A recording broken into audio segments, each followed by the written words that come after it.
Hey, what up? Welcome to RUKUS TV. Today we're running Irwindale FD, a giveaway at 200 followers. We'll be giving away these A50s. They are brand new in the box. We can open them up here. Never used. But anyway, brand new in the box. All you have to do is follow this channel. So, and at 200, we'll put everybody's name in a little bucket, and I'll pick one lucky winner. All right, but anyway, Irwindale FD. Here we go. Enjoy the stream, y'all. I have not been able to link this course yet. Hopefully today we will be able to.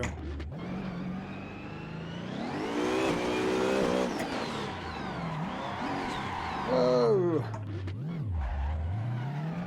How's everybody doing out there in Streamland?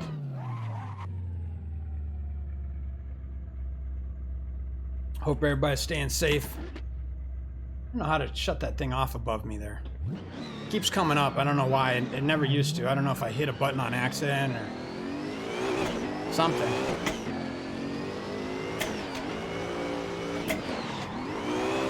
This is a hard course for me to link, and like I said last stream, this is my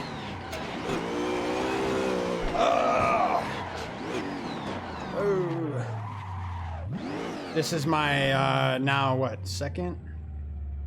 I think this is my second time on this wheel. Yeah, second time running an actual full-size wheel. Thanks to NRG for the wheel, by the way. I did have to pay for it, yes, but they make some damn good products. And what up to everybody over there? Hope y'all are doing well as well. Well as well. But yeah, Irwindale FD, since since Formula Drift Long Beach has been canceled, I figured I'd do another stream of one of their tracks.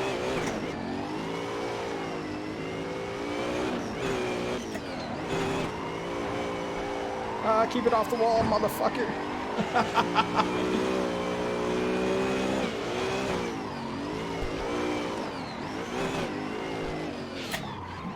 Now, I've played this track one other time, and I have yet to link it.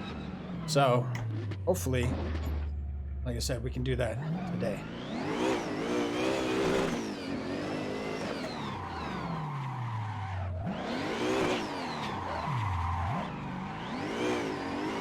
Warm up these tires a little bit.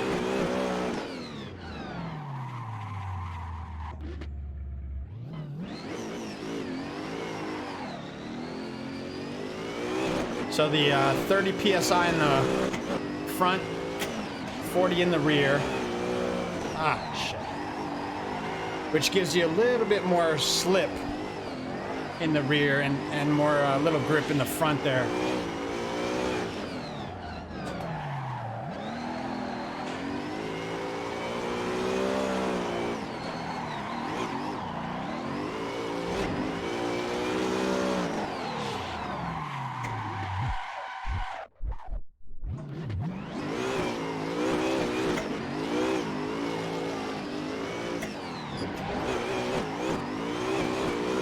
Oh, that car sounds so fucking good.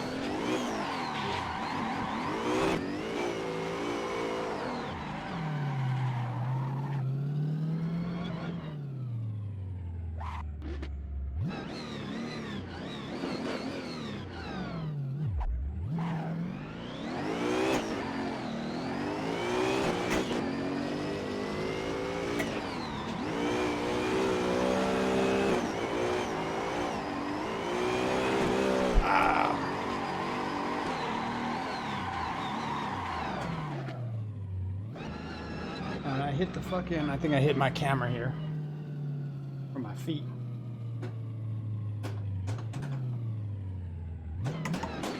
Want y'all be able to see that footwork.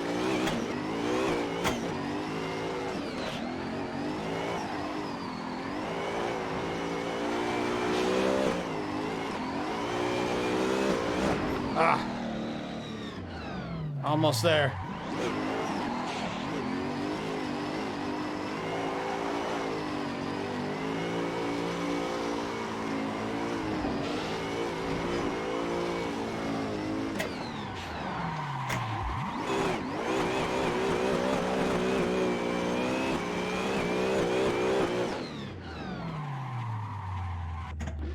Yeehaw, baby.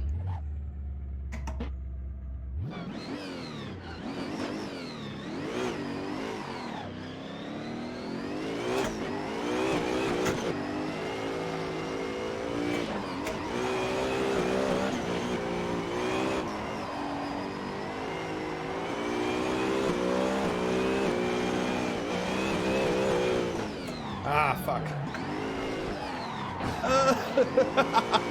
I almost had it, though. So the damage is turned on. It is at 50%, so obviously it's not going to be the 100% damage. Maybe I'll turn it off next stream.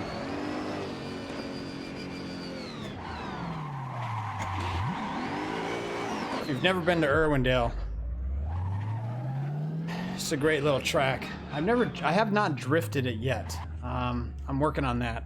Last time I went last year, and I was on the line, in line. I would have been technically next up, and my car fucking overheated, and then the ECU took a dump, and I don't know. It was a whole thing. So anyway, I never ended up getting to drift it, which sucks, but I'm hoping to at some point this year with the Drift League.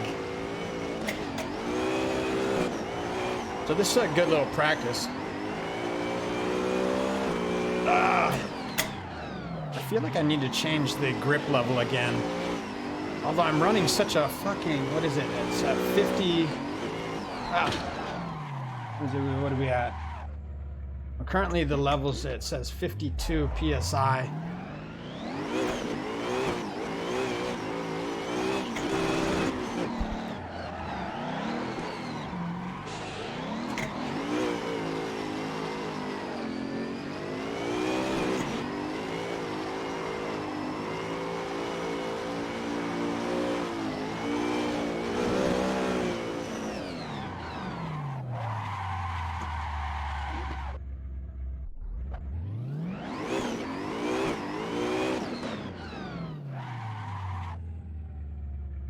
So one thing about this, the way the feet, the brakes are, if you press it,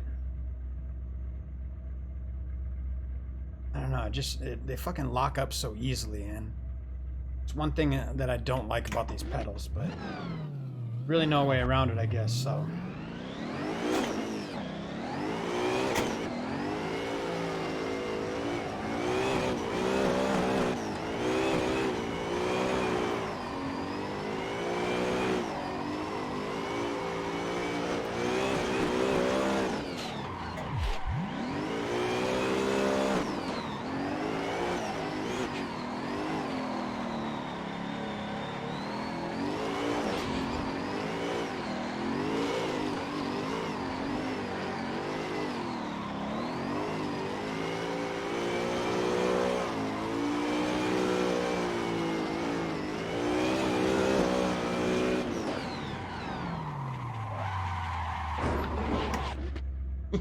Yeah, baby.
Oh, speaking of the Drift League, I just saw it on the right there.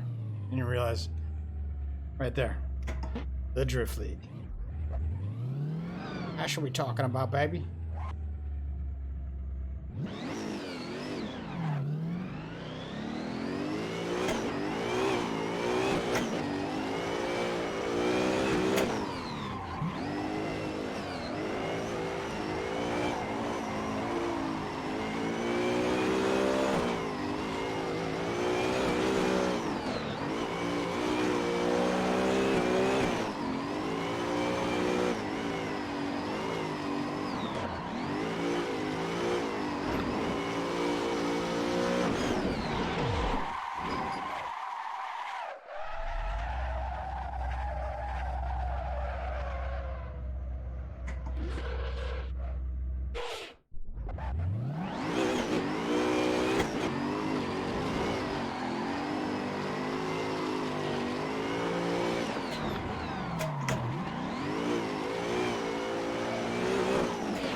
Into the pits. Oh, we can go through that. That's funny. I thought it was actually going to stop me. Or like it would hit me if I did. Or, you know what I'm talking about. I'd hit it, I guess.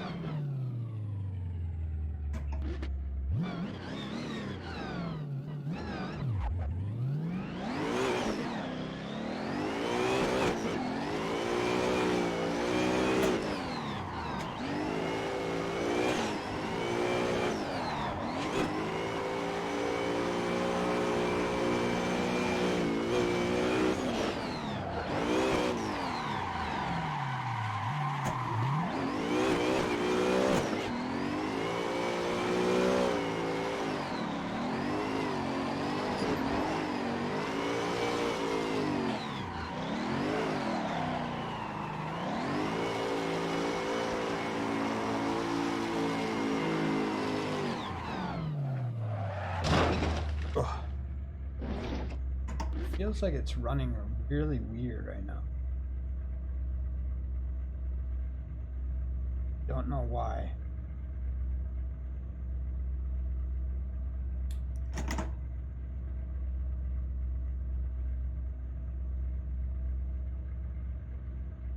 It's just me, but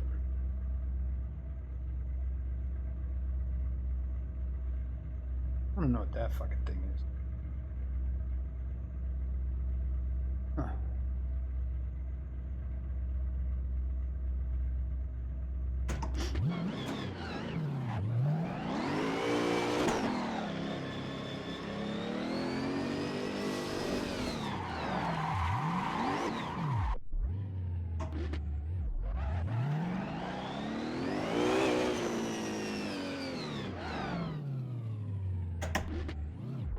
I guess when I'm hitting the brakes, it just kind of locks up.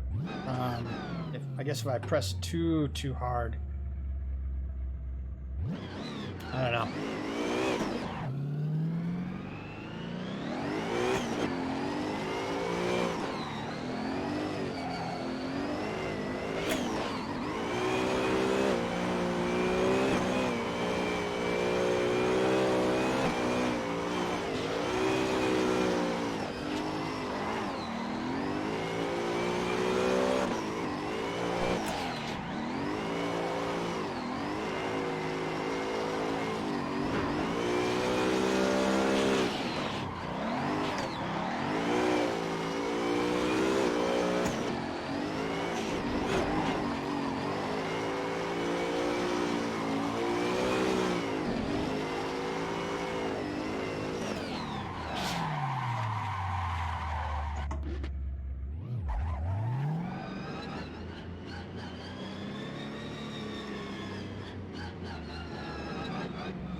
Alright, let's head back to the pits right quick.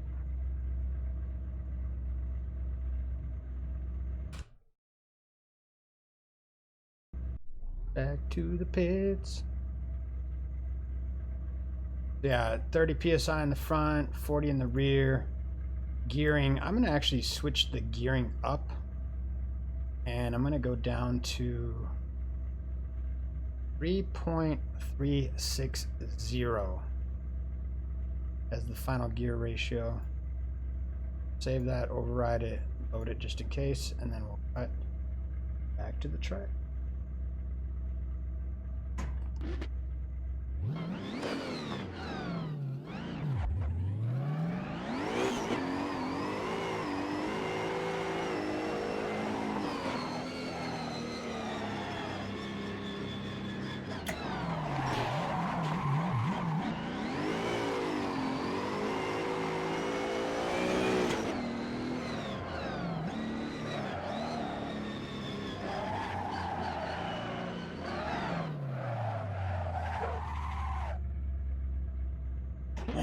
Get those front tires heated up a little bit too.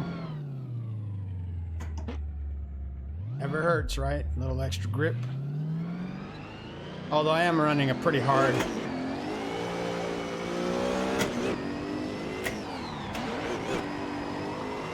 Oh, I forgot I switched the gear ratio, so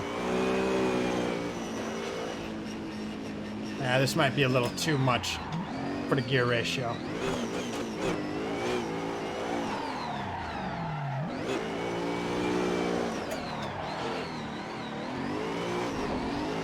Yeah, I think I need to switch that back.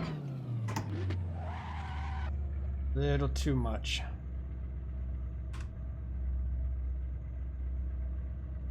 Need to fucking lock a button down. Alright, so gearing. So I went down to 3.360, but I'm gonna bump it. I started at 3.910. So we're gonna bump it down to 3.750 for the final gear ratio.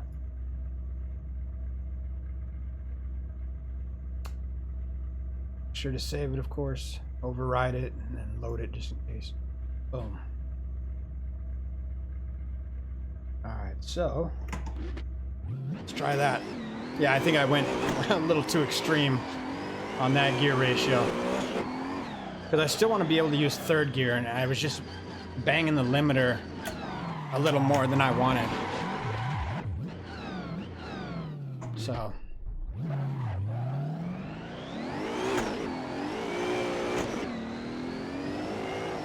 yeah, that should be good. That feels good.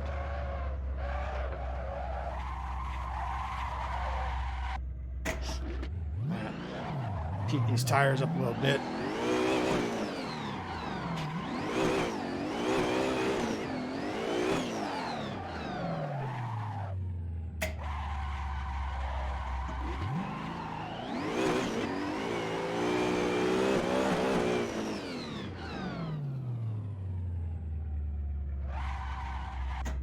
Still gotta figure out that brake setting.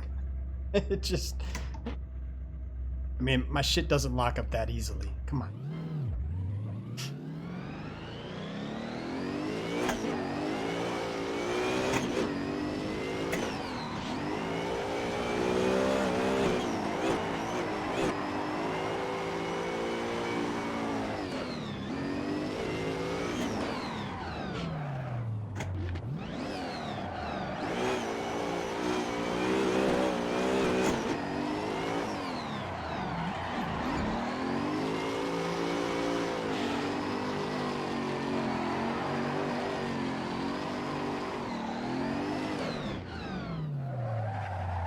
Oof. Fucking amateur. That was amateur.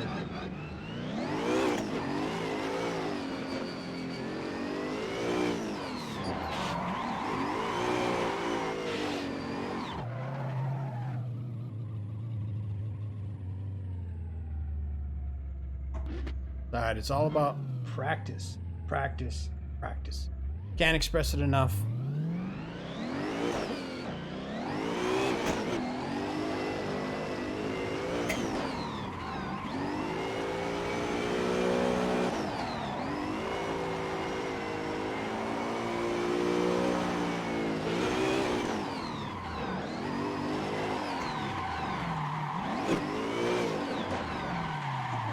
I really suck at this. Fuck. This track is tough for me. And I think it might be more of the... Like, I need this to know settings. Tire pressures, you know, I'm sure there's a lot more that goes into it, obviously. So...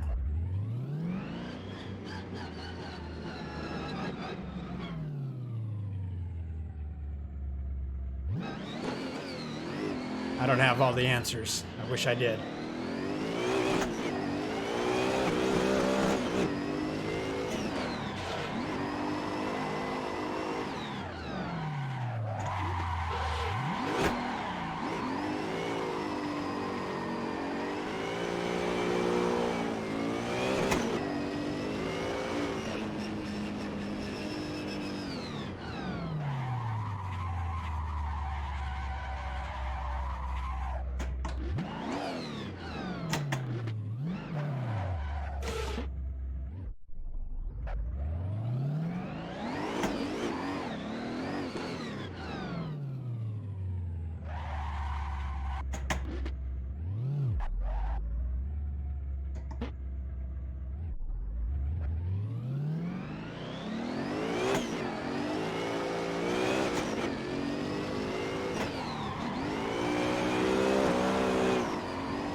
I probably could have stuck with it. I'd have made that, but I chicken shitted out.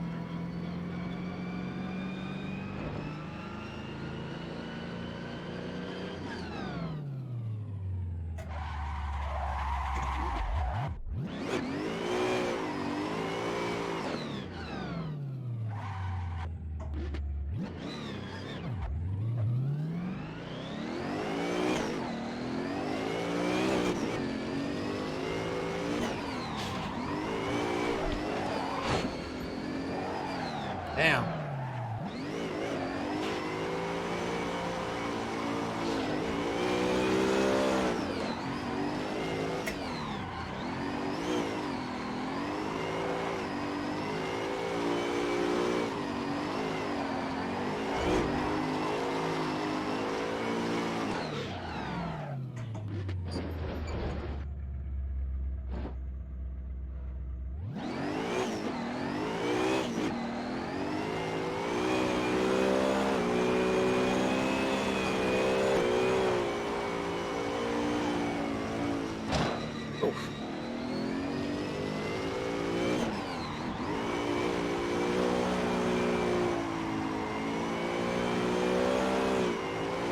Coming down a little low.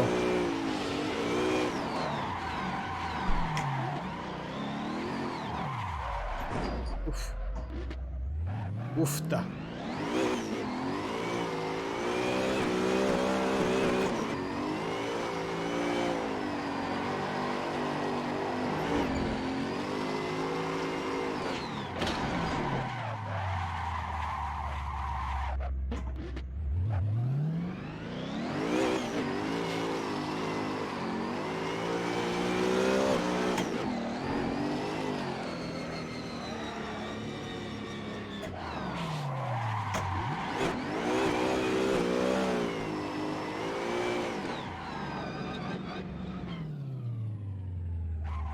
Definitely still getting used to this wheel. The only downfall to this wheel is it leaves a lot of red on your gloves. So I can imagine if you're playing with just your hands, right? It's gonna leave a lot of red on your hands. So my actual car has a leather wheel. I may change this out to a leather wheel, and I don't know, maybe I'll give this away too. Who knows?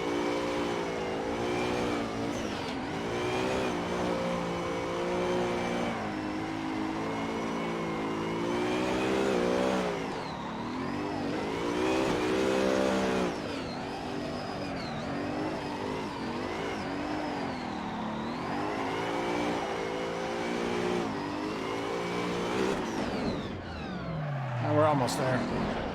Whew. Almost there.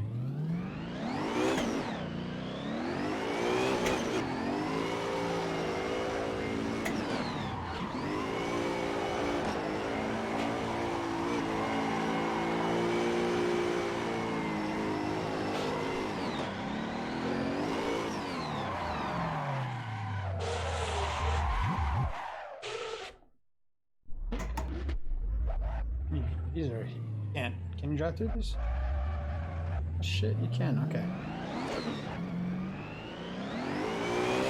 Well, that's good to know. For some reason I didn't think you could.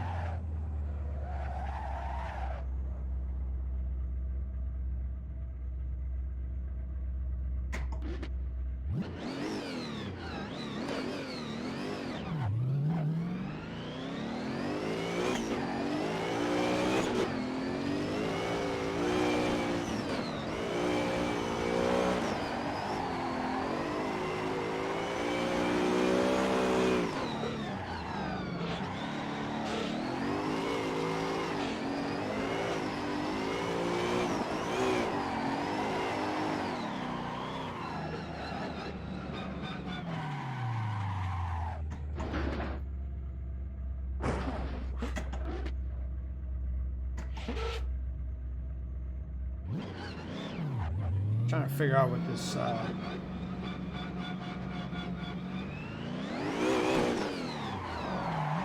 got these numbers down here on my other computer screen, like the performance numbers. I want to make sure the stream is looking good for everybody.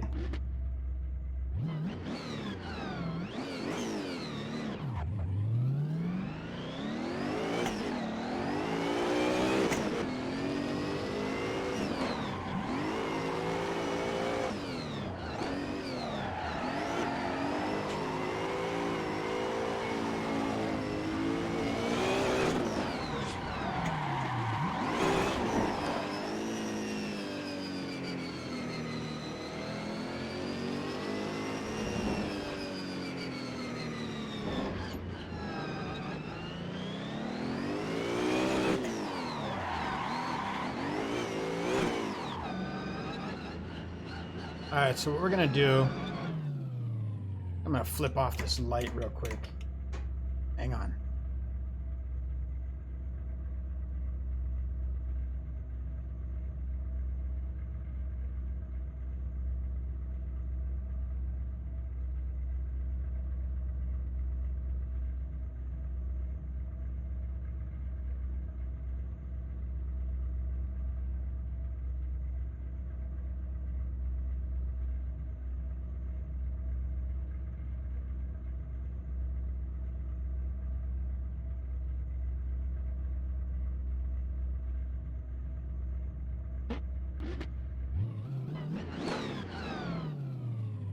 I like that. I switch off the lights, so give me a little different view. And it's a little more immersive because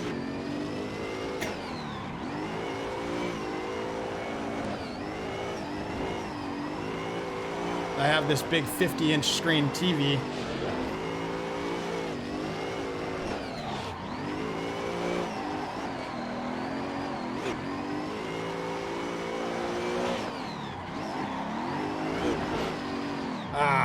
Got a little too much angle on that last inside clip. It's alright. Just take a little getting used to. Yeah, this feels a lot better though. I want to move the screen a little closer to me as well, just so it's like it feels more realistic. And plus then if I move it, the dash, then I could see through here. Whereas before with the old wheel, the TX wheel that comes with this Thrustmaster, it allows me to see the dash, the digital dash on the, well, the one that you guys see over here. So I think that'd make a huge difference for me as well, because I keep having to go like this over the bigger wheel to be able to see my dash. So, but also then the mirror, because my mirror on my real car isn't here. It's more like right here. So if I move it about, I don't know, what can I move it, like 6 inches closer? I've got enough space. So maybe I'll do that for the next stream. But I'm digging this lighting. Let me know what you guys think. If you like the lighting, or if you like the previous lighting. Damn, I'm cutting that way shallow. Like I said, this is my second time at Irwindale. And also second time with this bigger wheel, so it will take a little getting used to. No big deal. As I said, and keep saying, it's all about practice, so that's what it's all about.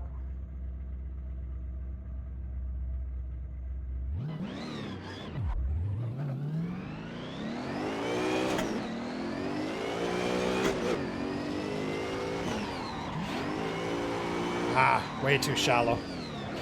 Sorry, we'll double initiate, right? Get on that. We want to be out here. Oh, way too much. Yeah, I'm way out of line.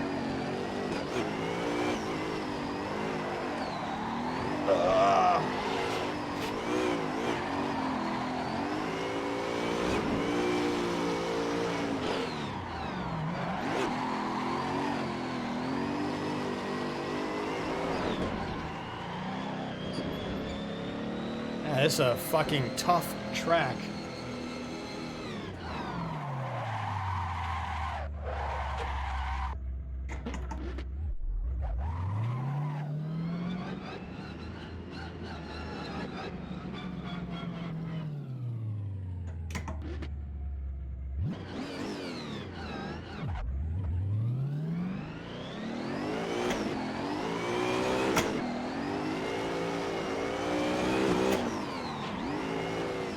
Keep doing that.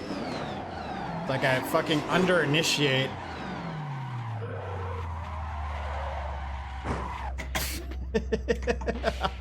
I under-initiate and then I have to re-initiate. It's a whole fucking thing. Figure we'll play this track for about an hour or something. Maybe we'll move over to a different one. We'll see. A little variety, maybe a toge. I do have a really cool toge track. It's the Dragon, what is it called? Dragon Hill or something like that. It's a fucking dope ass track though. It's a street, yeah, toge. Anyway, you know. But since Formula Drift isn't doing Long Beach, I figured I'd switch it over and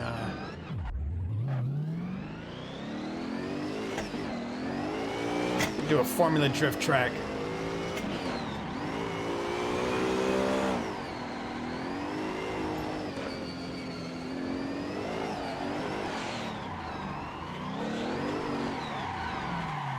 Damn, I suck at this.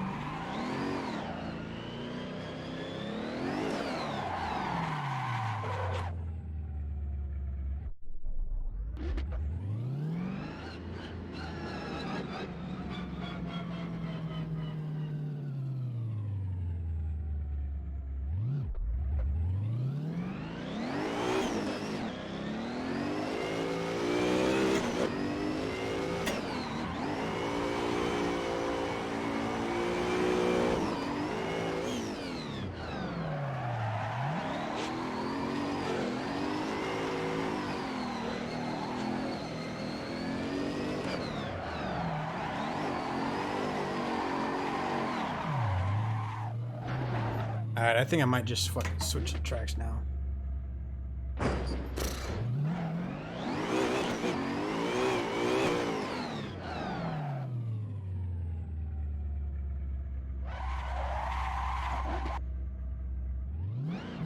It's a really hard one to link.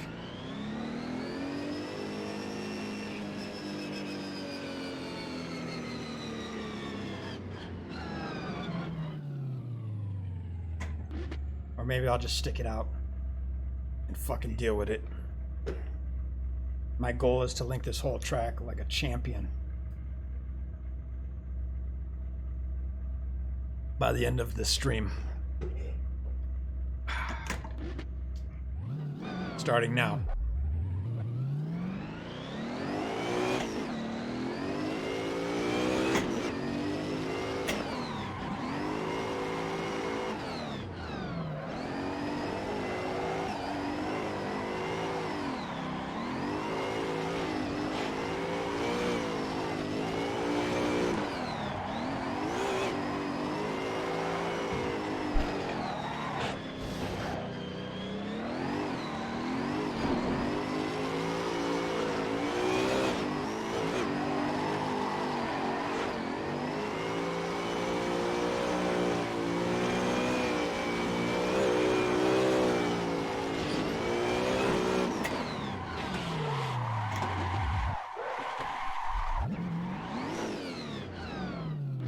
I hate how it stalls out. As soon as you go reverse, it just wants to stall out.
Oh.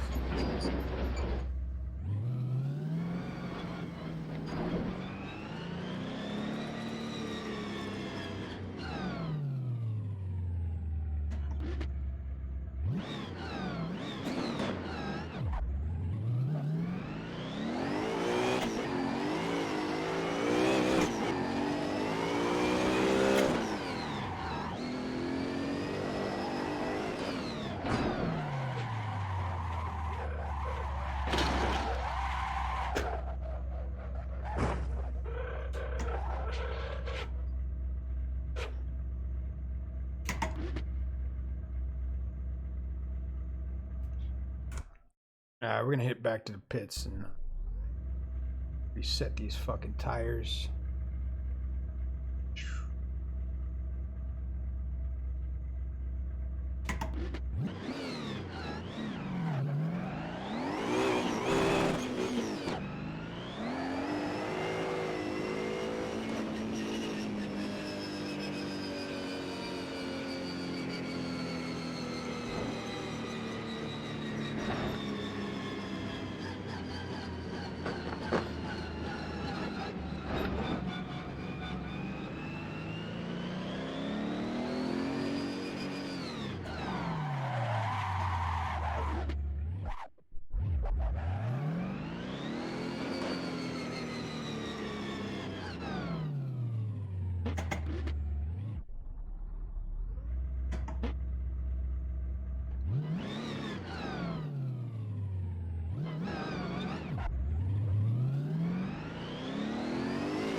lot of mistakes, obviously.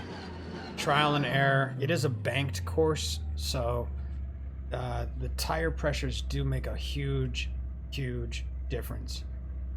You know, it's like you need the right amount of grip, the right amount of slip,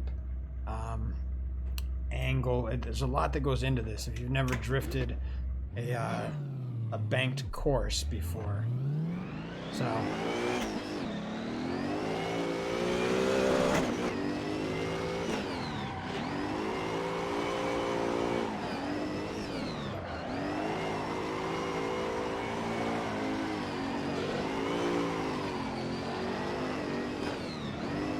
I've never drifted this course, but I have drifted Willow Springs banked course, which is very similar to this one. It's just a smaller scale. It'd be like maybe half scale, I guess.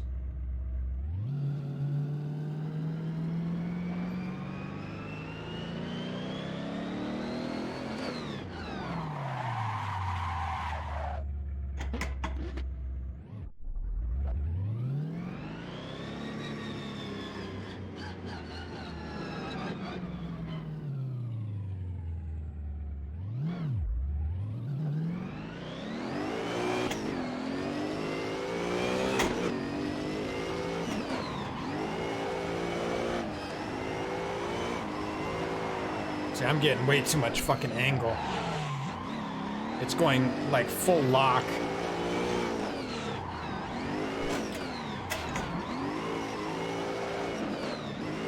A little bit of understeer there.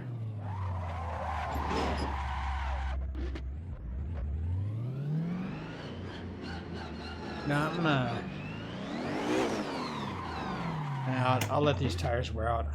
I want to change the tire pressure a little bit more. Maybe bump it all the way up to 45, which kind of sounds crazy, but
almost get it. I know what it is. I need to flick it. I need to flick. Instead of e-braking in,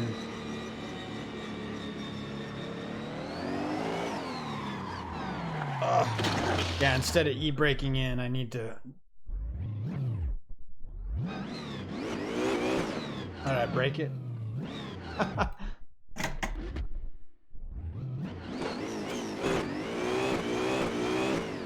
Get stuck. I got stuck. The fuck? Oh, that's funny. Alright, hang on. I got fucking stuck. I got stuck. That's alright. I wanted to change the tire pressures anyway.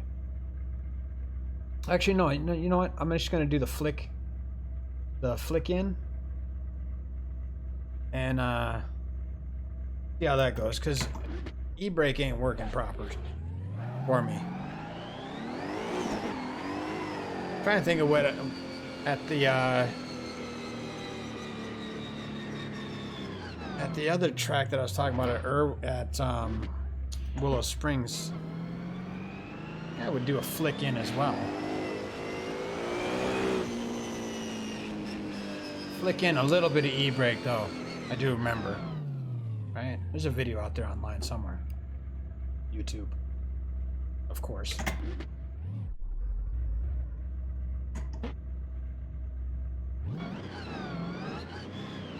But the PSI is at 39 right now.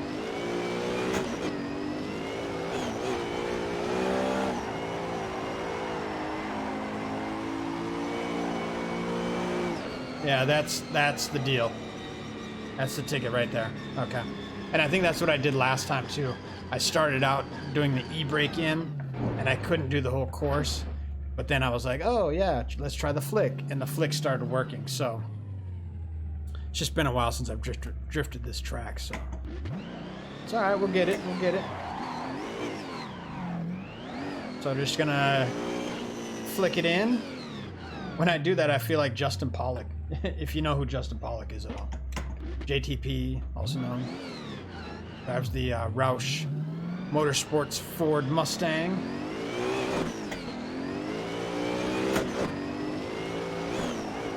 Ah.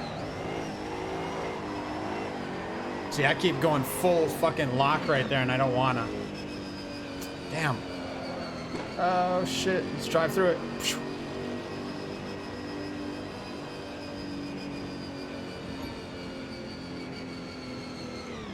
I'm not really much of a flicker. I typically e-brake in. Although the flick, it looks so much better than e-braking in, especially on this track. So.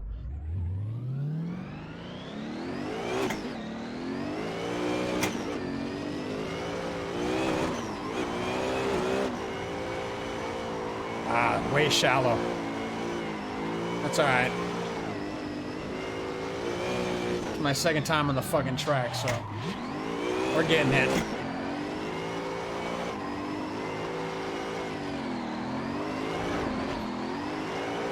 It'll come eventually. It just takes time. Anyway. Do a little inside right there. Oh. Use that little yellow line on that other wall to get a little more practice in. Tires are looking good. They're up to 50 PSI in the rear, 34 in the front. That's pretty fucking high though, but as I said, we have to have that nice balance between the grip and the slip.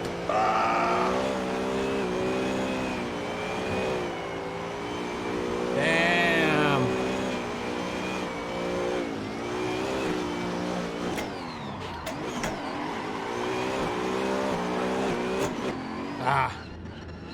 Got on the gas a little too much right there on that second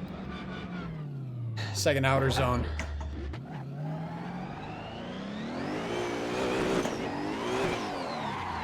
But I can tell you what, that fucking initiation, I thought I was gonna hit the wall, and then I just kind of like fucking right in there like butter. But that's what it's all about.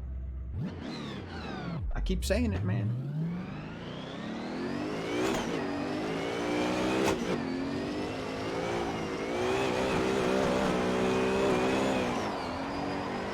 Oh shit! I knew that was coming.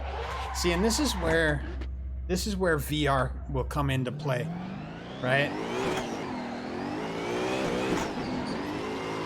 Because then I'll be able to look over as I'm drifting and see where the wall is, so that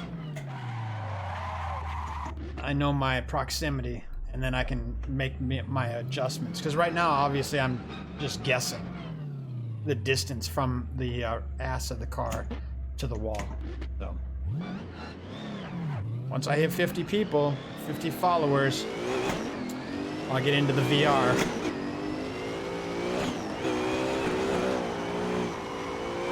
Ah! Oof. I've seen that happen a few times in real life.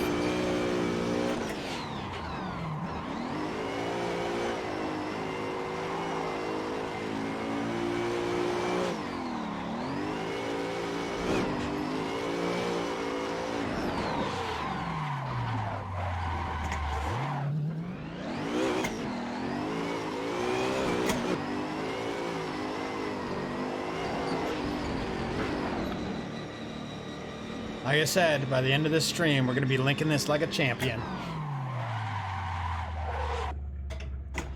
I have no doubt.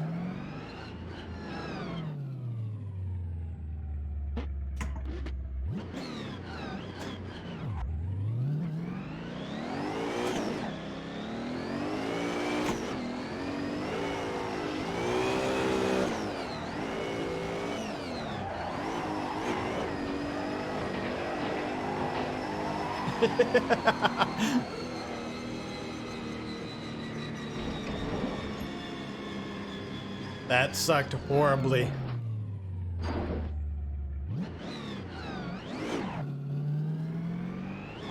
And it looks like my feet are on fire.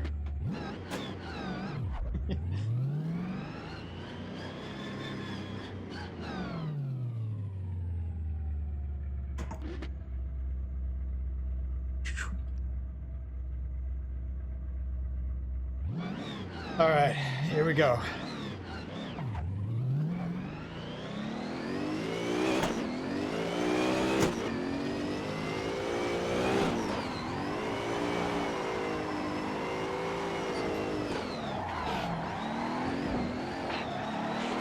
Oh, that shit gripped up right there.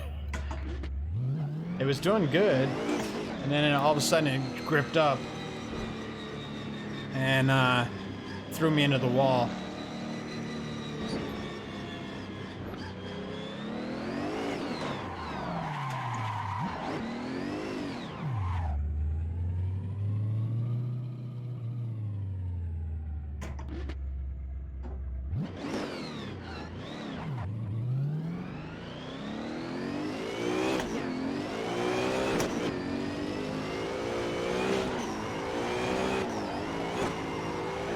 Ah, right there. I did save that one, but a little bit understeer.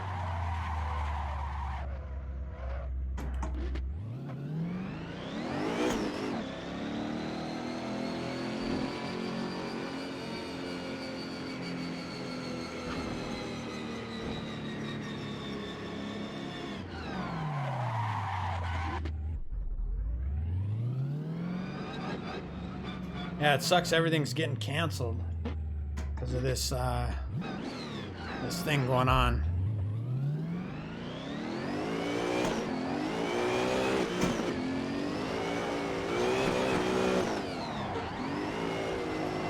That sucks.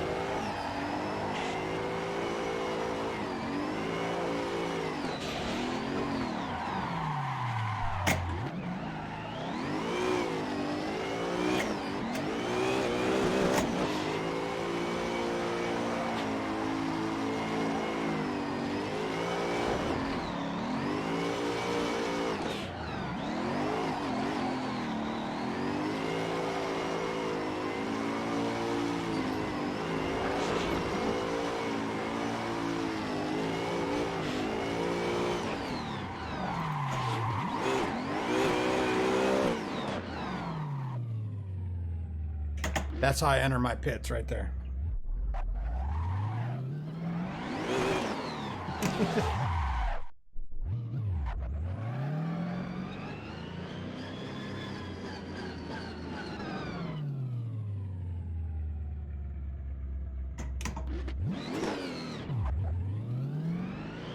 I definitely got to move this TV closer to me.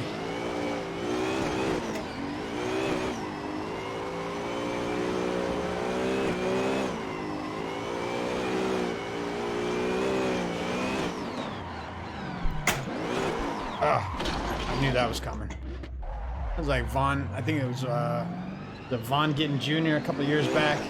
Hit the wall right on the fucking corner like that. Or was it Dean Carney? I can't remember who it was that they They ended up backing it in. I think it was Vaughn getting it, actually. I know Dean Carney went in face first, or head first. That was a couple years back, too. There was one year, man, where there was like 3 or 4 different drivers that fucking ate it. One guy flipped over. I remember on, I think it was a practice day. He straight flipped his car over.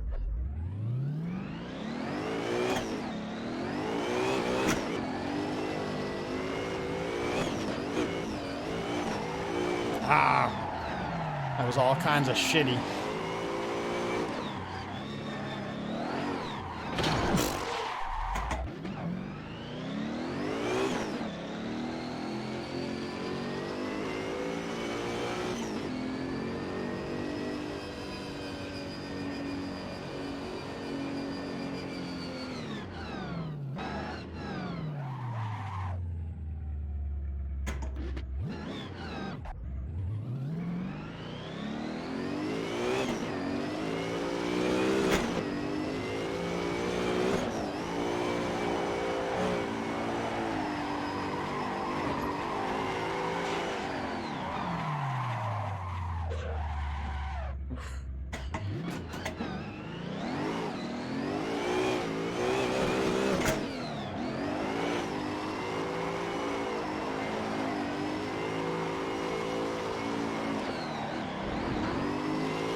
Try and stick to that yellow line right there.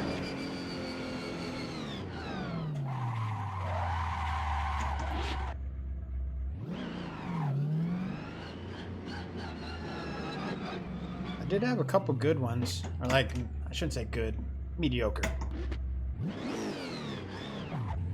A good one would be something that I don't lose drift on, even though it's offline a bit.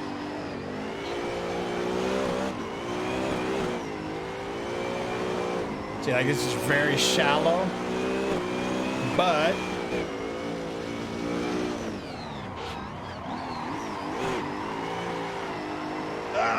fuck. I was gonna say, but I can at least salvage it, and then I fuck it up.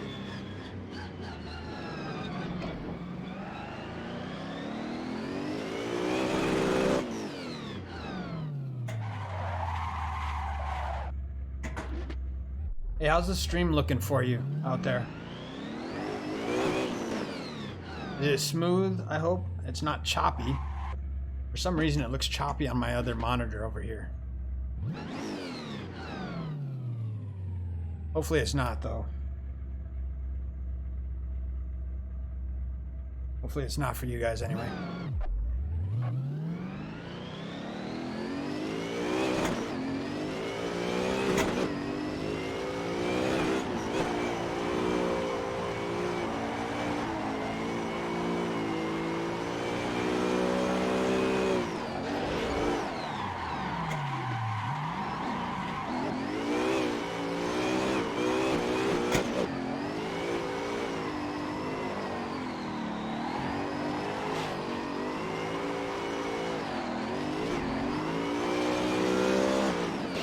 That was like a reverse entry on that inside clip-in point. That was pretty good. I'm gonna save that shit.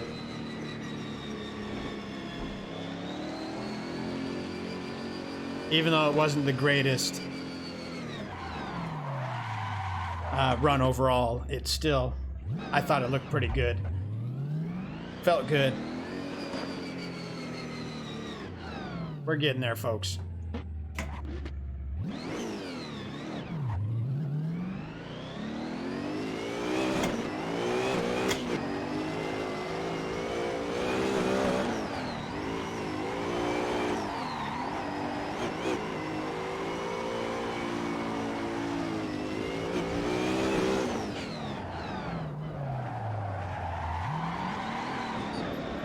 I knew that was coming.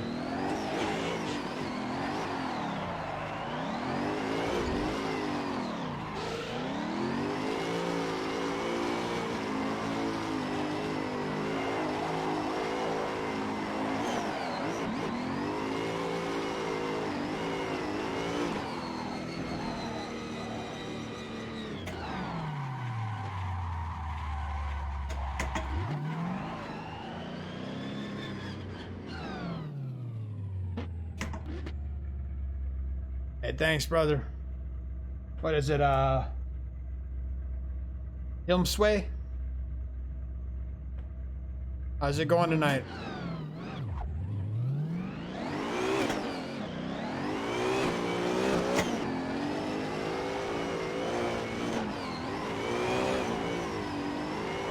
Hey, like I said, we're getting there. This is only my second time on this track, so...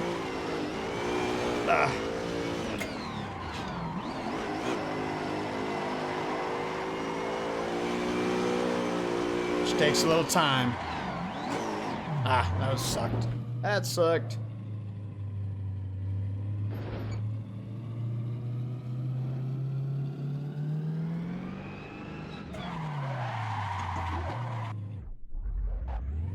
Plus, like I said, again, second time on this big wheel. On the, I should say, I keep saying big wheel. Big wheel. On the normal size wheel. I've been running the TX wheel, obviously. But switched over to this Tuesday for the first time. And it's just a little bit of getting used to here.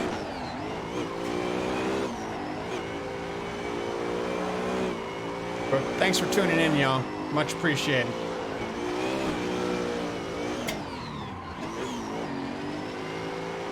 Little shallow here, but that's all right. Stick with it. And then we'll just deepen it up. Ah, fuck. That looked like Alec Onderdale a few years back when he fucking jammed up, or was it Kelsey Rollins? I can't remember who did it exactly, but I think actually they both did. Kelsey, she fucking hit that thing hard. A little further up the wall, but... Hey, don't forget to hit that follow button. At 200 followers, I'm giving away these A50 headphones. Wireless headphones, so... But, hope y'all enjoying the stream. You don't have to enter. You don't have to follow. You can just watch. But there is a perk if you do. They are brand new, in the box, never used.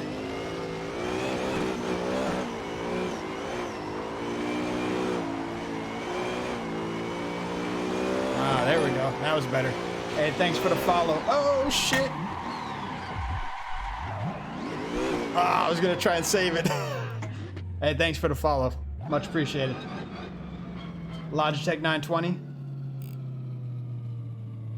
Yeah, you know what? I have Forza Horizon 4 as well, and when I went to log in, it said that my name was taken, and I was like, what the fuck is it talking about? Because I swear that's like, nobody's got that name, Ruckus Mag. And so then I had to create a new login, and then come to find out, yeah, I actually had the name, but it was on my Xbox and not, I didn't know. It's all through Microsoft or whatever, so it kind of fucked me. So I haven't played it yet. I've had the game for about maybe a year, and I played it a few times just to practice and kind of get it worked out with the computer and whatnot. But yeah, so I got to call Microsoft and see if I can get a new code. Same with Motorsport 7. I bought that as well, and same fucking deal. So it got all fucked up anyway. I've not played it on Xbox, so I do not know. I would actually go on YouTube and ask people that have probably played both, and just to see what they say, because I can't honestly tell you. I have an Xbox 360 still, so, and the only thing I really run for that would be the dance games, like Dance Revolution or whatever the fuck it is, with the Kinect, which I don't even think they support anymore. So I'm waiting for the new Xbox to come out, which should hopefully come out this September, I think it is, or something like that. I think that's what they announced at E3. Well, obviously not E3 this year, right? Because I think they've already canceled that. Oh shit.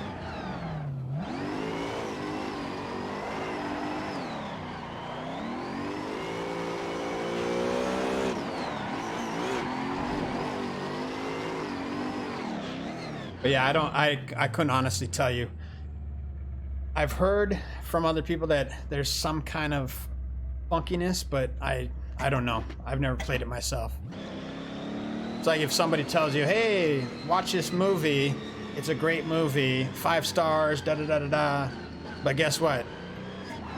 Their five stars ain't my 5 stars. So you just got to try it on your own, I guess, or maybe at holidays. I think, yeah, that's what I think they said last year was 2020. So should probably come out in September. I think that's usually when they drop the PlayStations and the Xboxes. So I'll probably end up buying both at some point. Maybe not when they first come out, because people tell me, oh, you should wait a little bit because they got to work out the bugs. But yeah, I definitely want to get the new consoles, especially since I have this sim rig now. It makes everything different, and I think better.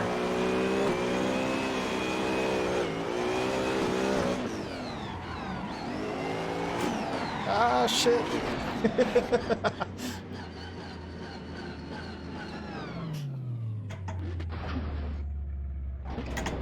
Yeah, I mean, the game is awesome. I gotta tell you, man, it's fucking, especially if you have a wheel.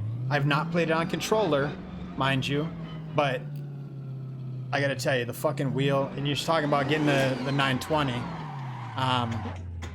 Yeah, it's awesome.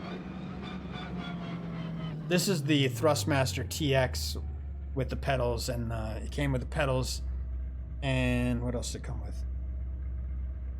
Oh, it came with the wheel, the pedals, and the base, or the motor. And then I bought the Thrustmaster Sparco e-brake, which is awesome, fucking beefy. So if you're gonna go with an e-brake, I would definitely recommend the Sparco e-brake. Yes, it's not Logitech. Who cares? It's, yes, 2 thumbs up, brother. And then I went with the TH8A shifter for Thrustmaster as well, or from Thrustmaster. So I'm very happy with the setup, except for the pedals. I'm wanting to upgrade those to the Fanatec's, I think.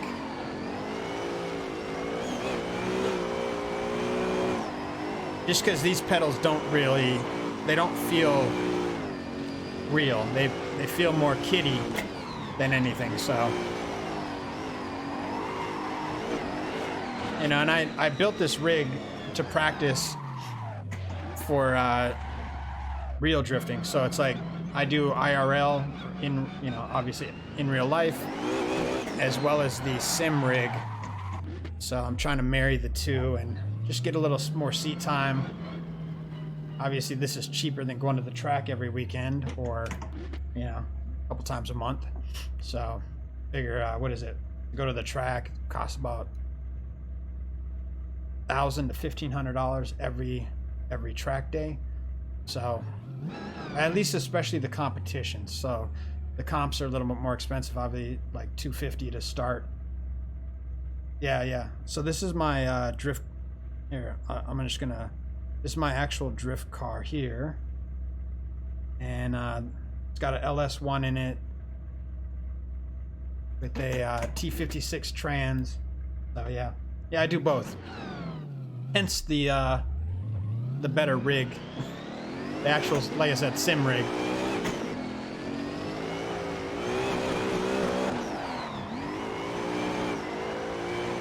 Oh, very shallow right there.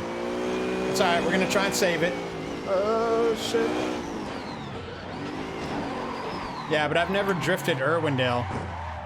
I did a competition here with the Drift League last year, but my car ended up overheating. I didn't even get to any laps in. I paid for the track time, and I paid to get out there, had my car towed out there and whatnot.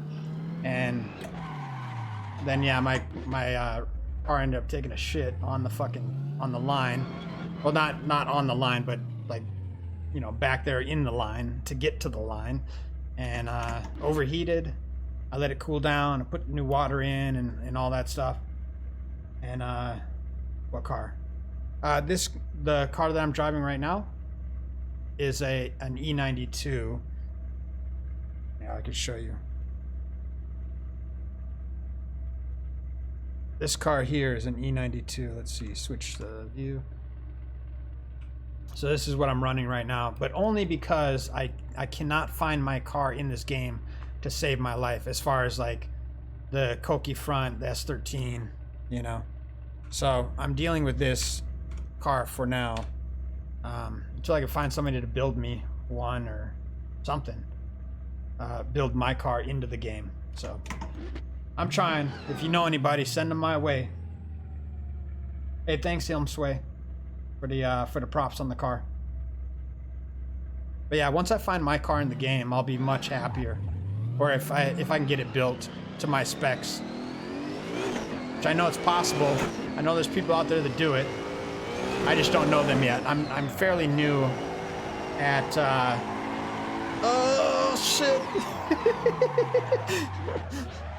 It's like I was completely understeering at the beginning. Oh, 370? Yeah, I was looking at one of those too when they first came out. I was originally looking at the 350Z, and then I was looking at, and then everybody wanted so much fucking money for the 08 model, or the 08, the first year? Whatever the first, no, 2004 was the first year of the 350, I think. But yeah, they were like, they wanted like 10 grand. I was like, 10 grand? Like, what? Drift tax, you know? And so then I was looking at the, well, I ended up going obviously with the S13, which I spent, they wanted 3 grand for the S13. It was a 1991. I drove out there to Temecula, California, and I ended up picking it up for $1,500 back in 2012. Yes, half price. The car had some major issues. But yeah, then I just built it up from there. Did a conversion kit on the front, so it's a S13.4 now. But I absolutely love the car.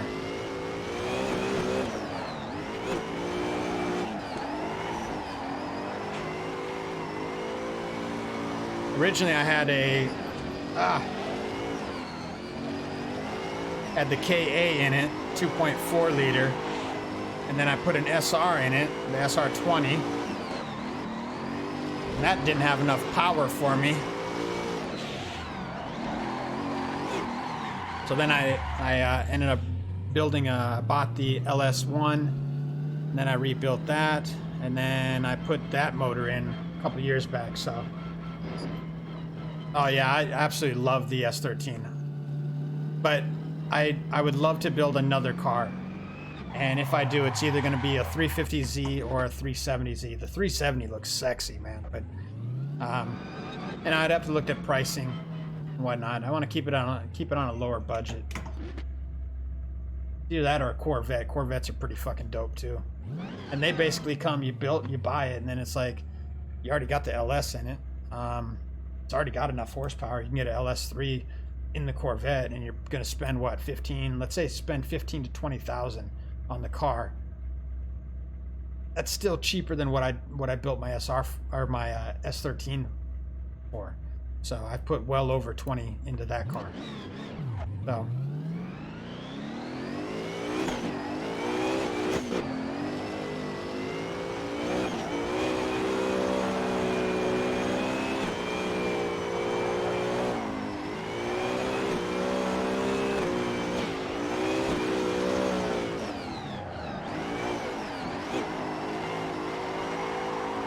Ah, fuck. Damn, that fucking that first outside zone was really, really good.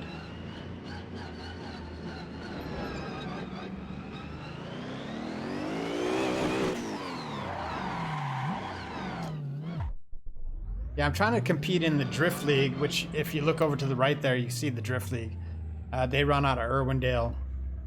And if you're not familiar, but they are a feeder series to Formula Drift, and you can get your pro license there. And then also, since I live in Las Vegas right now, they have a competition out here. They used to do Vegas Drift, which is I think 4 Yeah, they had 4 amateur competitions a year, and then the year I moved out here, they stopped doing them. I was like, fuck, serious? They just had some issues and some complications on different dates and whatnot. So they ended up doing, now they're doing one major series, which is, I forget what they're calling it, but it's like 1 day, double elimination, and then I think the top 3 guys, it's either the top 3 or the top 6 guys. I want to say it's the top 3. They go and can get their drift license. Formula Drift, yeah. Well, the Drift League is an amateur series, so Pro-Am, you know. Like I said, it's a feeder series into Formula Drift, so that's how you get your license.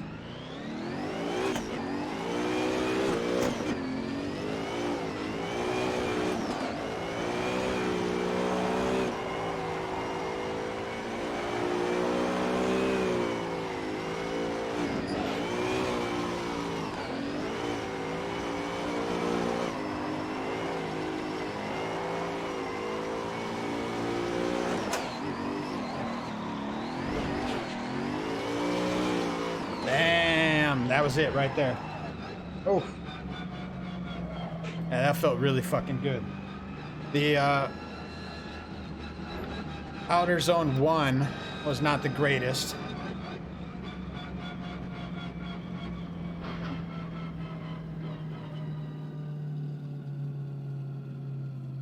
You watched some videos of that? Okay. Adam LZ. Yeah, I think he what did he start last year? Last year he came into the league, the Pro 2 series, I should say, in Orlando, which I believe is his home track, if I'm not mistaken. So, however, he didn't win any series to get his pro license. He just rode in to Formula Drift and got a license. So I have mixed feelings about that. I've not, because I'm still fairly new to Assetto. I've only been doing the streaming for maybe 3 months. I've had the account for a few years, but you know, I was running the magazine and doing schooling and all the other things. So, but yeah, I'm fairly new to this. But yeah, in the future, absolutely. I think he won this year. Who won this year?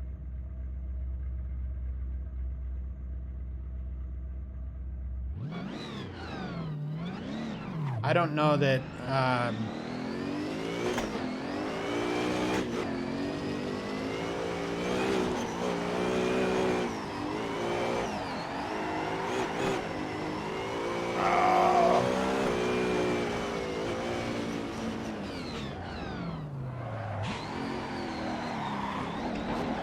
I saw that coming a mile away. No, I don't think he's won any competitions. He's not even placed, and they've not done any Formula Drift, unless you're talking to amateurs. Oh, amateur. Okay. Yeah, because I was like, no, because last year was his first year and he didn't do so well. But like I said, I said this in a couple streams ago, but if you write in to get your pro license, and then you expect to compete with people that have actually won championships and actual competitions, it's really fucking hard to compete with these people. You might be good, right, in real life, but it's like I'm a fairly good drifter in real life too, but I'm not much of a tandem guy. You know what I'm saying? So it's like I can do some drifting in real life, but when it comes to tandems, I'm not fairly good at that. So. And that's because I've not had a lot of practice at it. But yeah, I could see amateur. He's got skills. I can give him that. Props to him. And, you know, it's just once you get into the competition mindset and you start doing it on that level, it's hard to go from never competing or winning in a pro-am and going directly to the pros. You know what I'm saying? So it's like you're competing with the best of the best at that point. You know, well, not in the pro-ams particularly, but I'm saying in the pro levels, right? So it's better just to actually work your way up and win it legitimately. And I'm talking about your pro license. So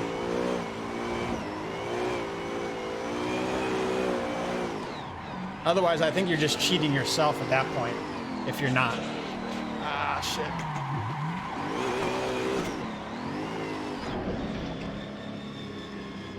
I'll get there eventually. I started competing back in 2000... Fuck, what was it? 14, I think it was? Or 13. Was it 13? Maybe it was 13. 2013, yeah, and then 2014 I ended up putting the LS in. But yeah,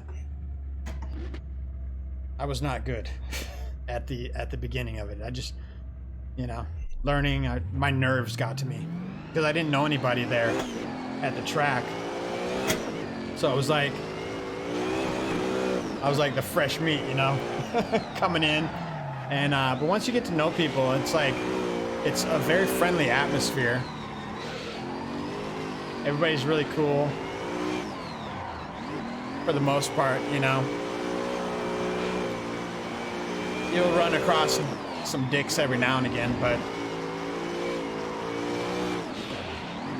I guess that's with anything in any sport.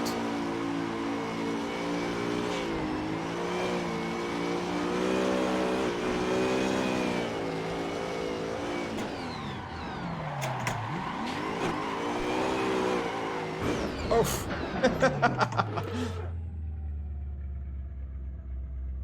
All right, thanks, brother. Much appreciated. And again, thanks for the follow, man. I'll see you in the next one. I'll be back on Saturday, 11:30 p.m. Vegas time or Pacific Standard Time. Enjoy your sleep.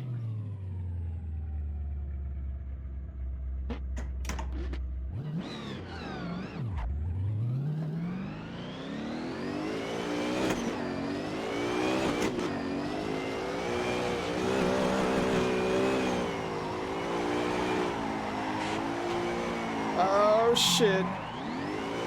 Ah, fuck, tried to save it.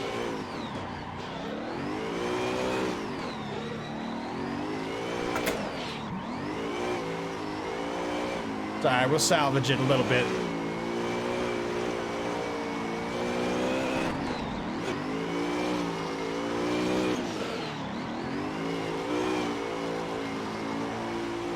Try to ride this little yellow line here in front.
How's everybody doing out there?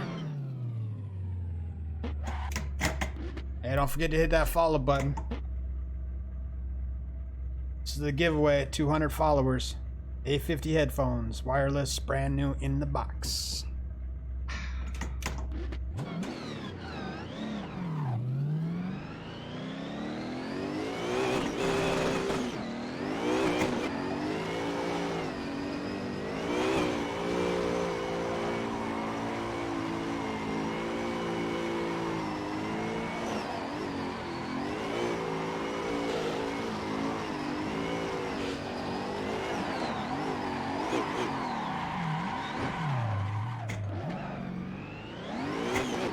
Damn, that first outer zone was fucking butter. Ah, okay, that sucked. It's alright, we're getting there. But I can tell you what, when I first started here, I was doing really shitty on the first outer zone. But once I switched to the flicking it in instead of e-braking, it changed the whole fucking game. Now it just feels really good.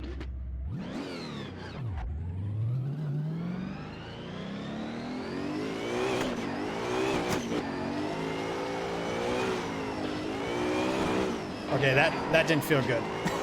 But that's alright, we're gonna salvage it. Try to salvage it.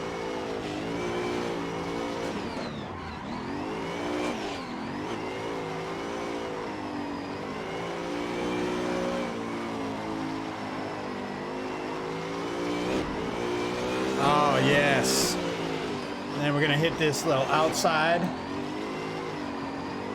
Outside right. Oh, wow. I knew I was clipping that.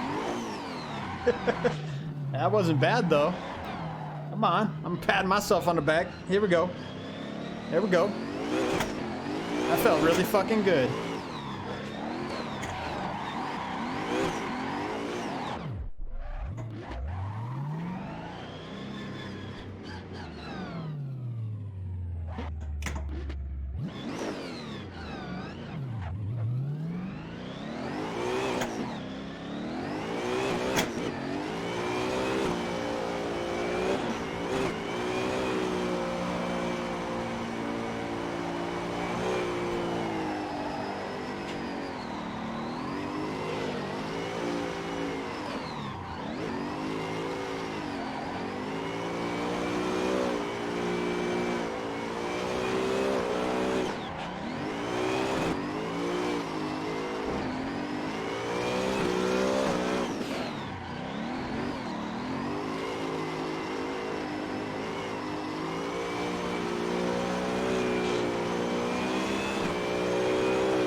That one felt pretty fucking good too, I gotta say.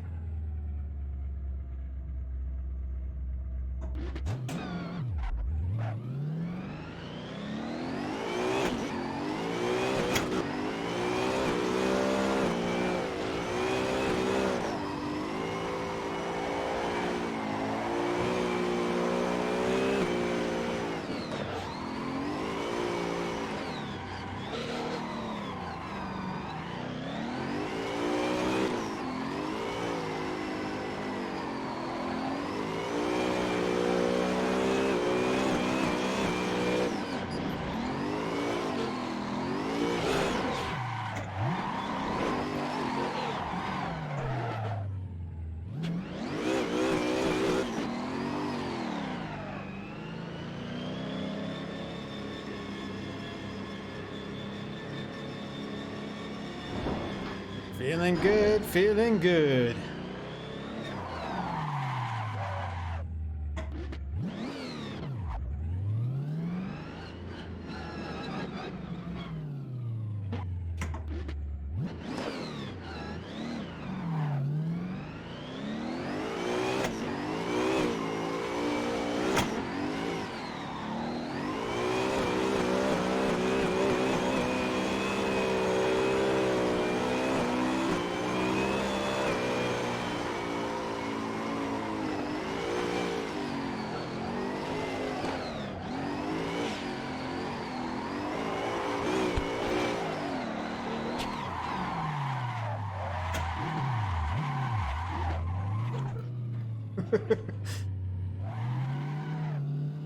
Ah, my fucking tires are smoked.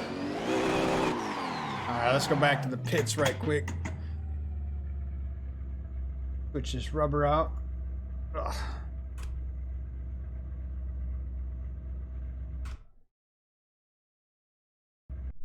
I gotta map a button.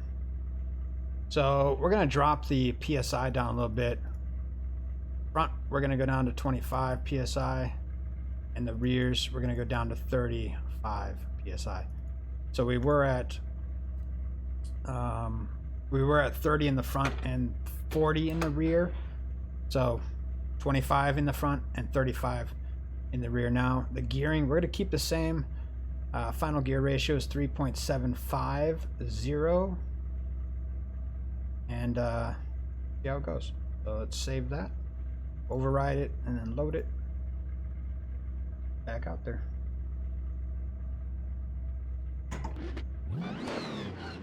Yeah, because once the tires start heating up and losing their tread, they start getting really slippery. So at those last couple laps, I was getting pretty squirrely in the ass end there. But the more that I flick in and get used to how the car's handling, then I can start changing the tire pressures. As you know, if you're familiar with drifting in real life, the harder the tire, the more slip or less grip you're gonna have, right? So the softer the tire, the more grip. Obviously the compound of the tire makes a difference as well, but the harder the tire, the more slip. The softer the tire, or less PSI, the more grip.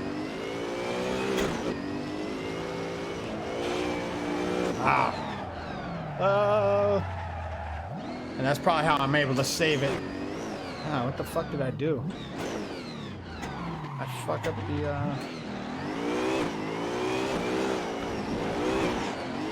you know what I gotta do?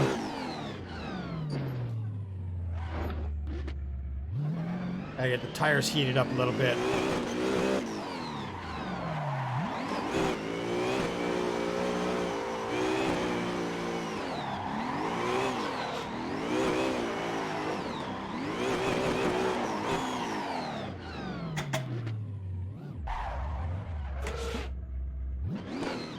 We got them up to about 38 PSI right now.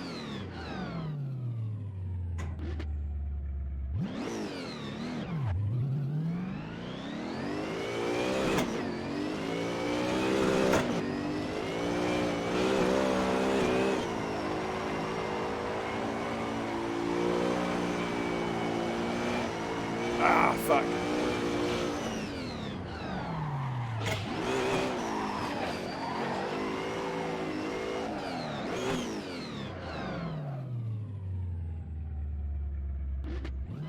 We're up to 42 PSI in the rear now. 29 in the front. Remember, we started out at 25 in the front and... Or sorry. Yeah, we started out 25 in the front, 35 in the rear. The rears are currently at 42.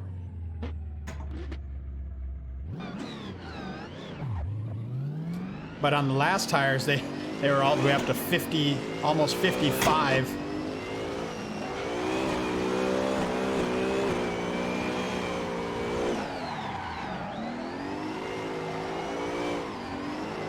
Had to do a little brake check in there.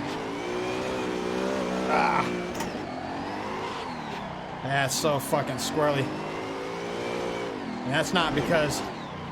Damn.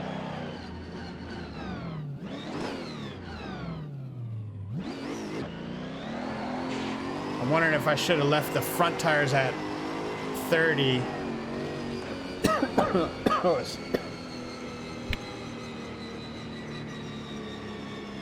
Oh, damn.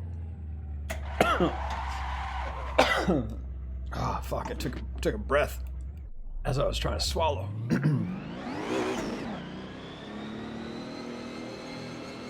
But yeah, I bumped the tire pressure down in the front, which obviously means more grip in the front. So I think I may want to adjust the level a little bit. Maybe I'll put it to 25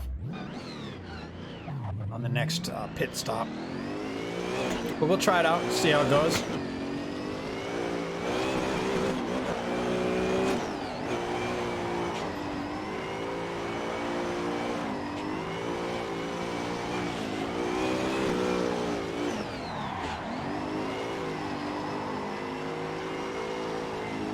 very shallow there.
I was trying to do some Justin Pollock angle right there.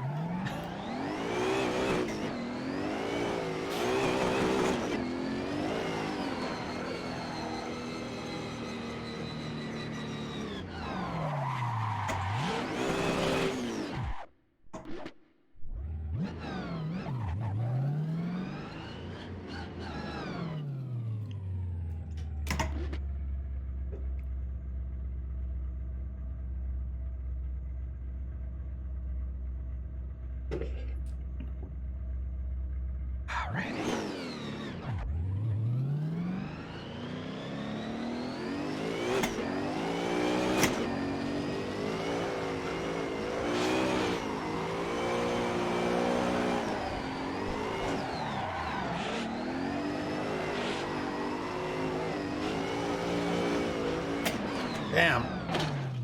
Okay, I gotta get back to the pits. I gotta switch these tire pressures out. I fucked up. Man. Yeah, I should have just kept it the same since that's what I was practicing with earlier. We're gonna jump back here and put these back to 30. So 30 in the front and 40 in the rear.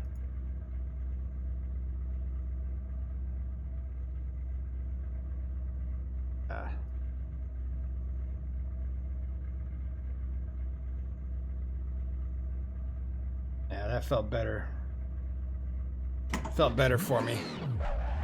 Now why change something, right? If it's not broken. It's not the saying, right? That's if it ain't broke, don't fix it.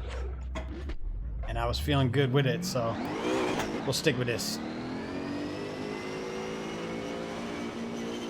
And then I don't even have to heat them up. I just fucking roll with it. Because I'm already at a harder tire pressure.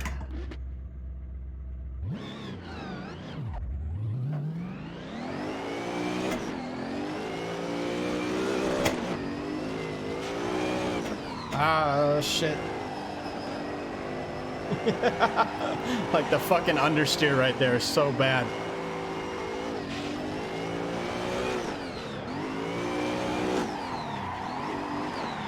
I'm just trying to keep it off the wall. I fucking did it though.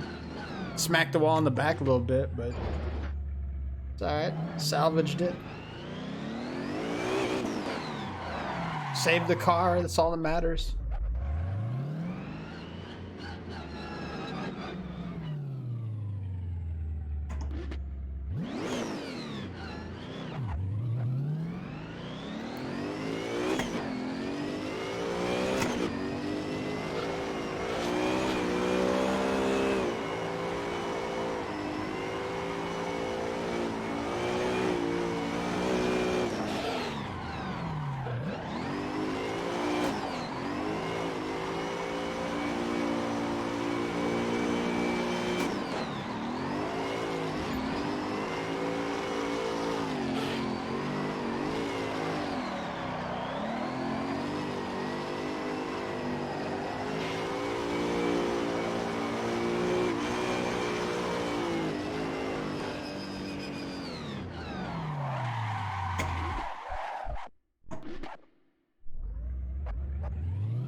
was good. Little wall tap right there.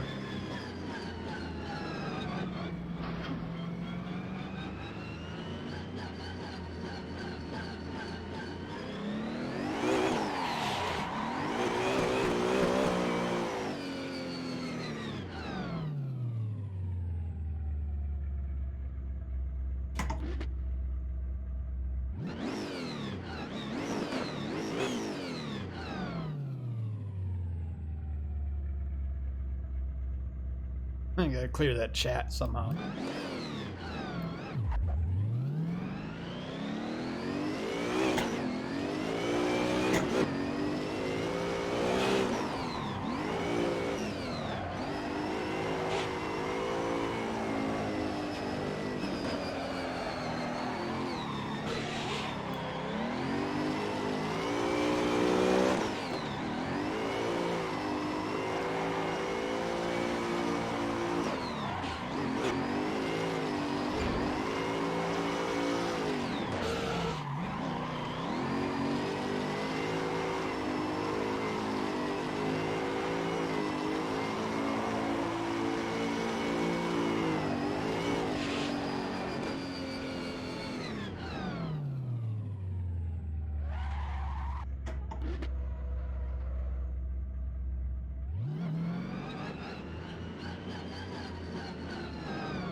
Those fucking cones are cemented in.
Ah.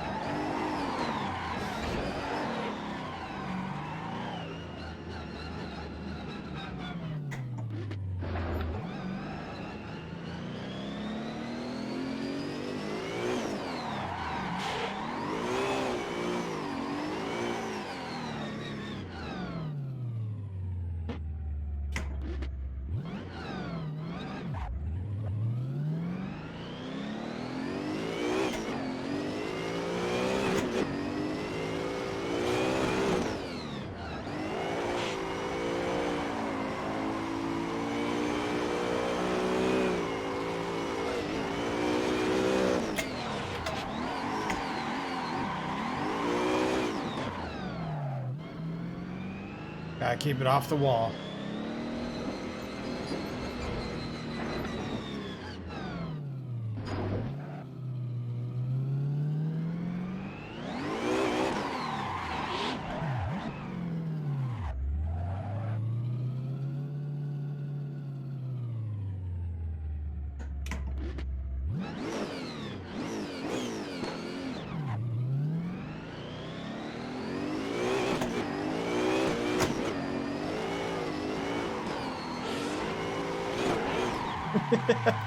I was trying to go for some major angle right there. Although on this, if you try to go for major angle, you're probably going to end up in the little infield grass area right there.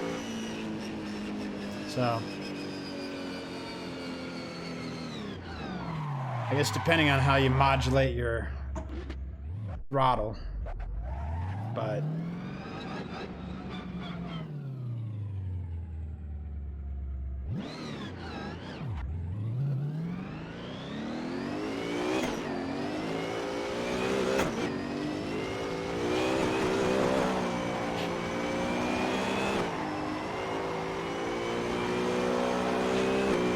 still too shallow. And then if you're offline there, you're pretty much offline everywhere.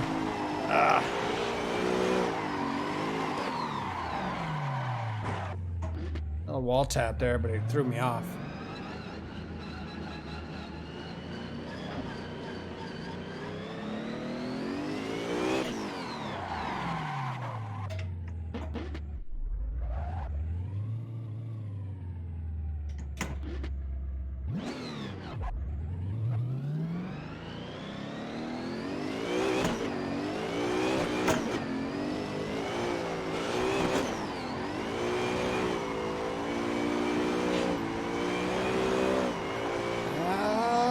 Wall.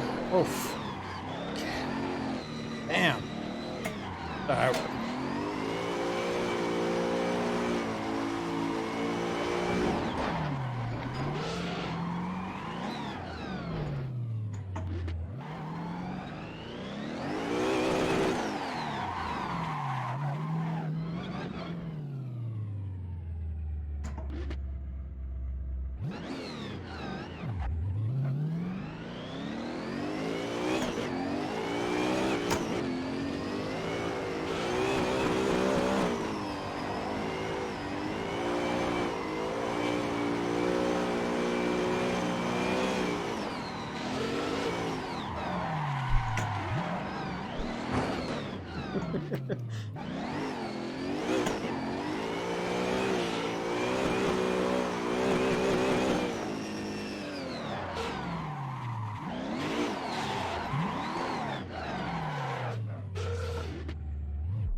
Hey, thanks for the follow.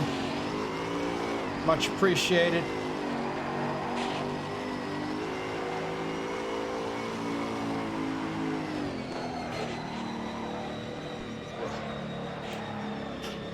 Hope all is well out there in Streamland.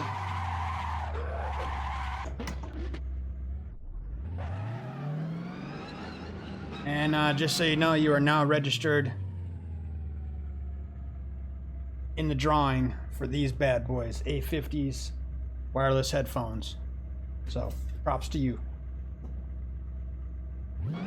Once I hit 200 followers, I will be drawing one lucky winner.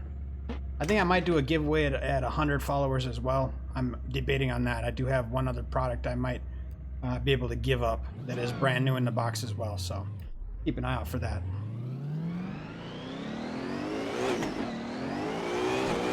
And if you haven't already, join the Discord. All the information's down below.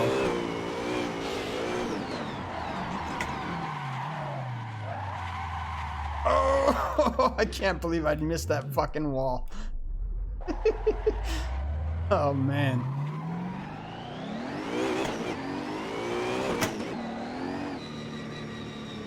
Yeah, absolutely. Yeah, the Discord, if you go to my main channel down below, it'll have the Discord.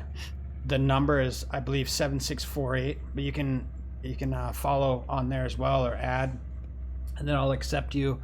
And then once I do the drawing, whoever wins, I'll put it up there, but also try and contact you via your channel, so I'll probably send a private message or something like that. So, but yeah, like I said, once I hit 200 followers, I'll be doing the giveaway for the headphones. I should build a little shelf so I can have them sitting right here or something, so everybody sees them. Yeah, never used, brand new in the box, like I said. So.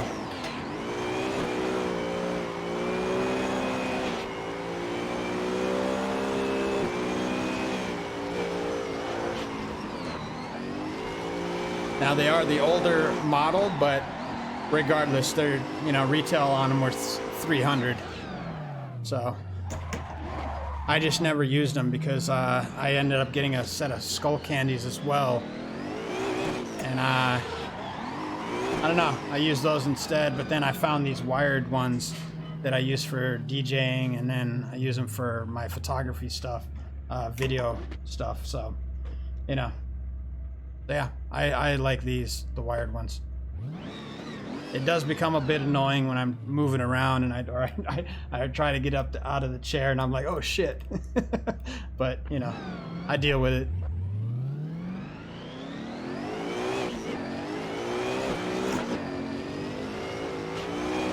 Oh shit.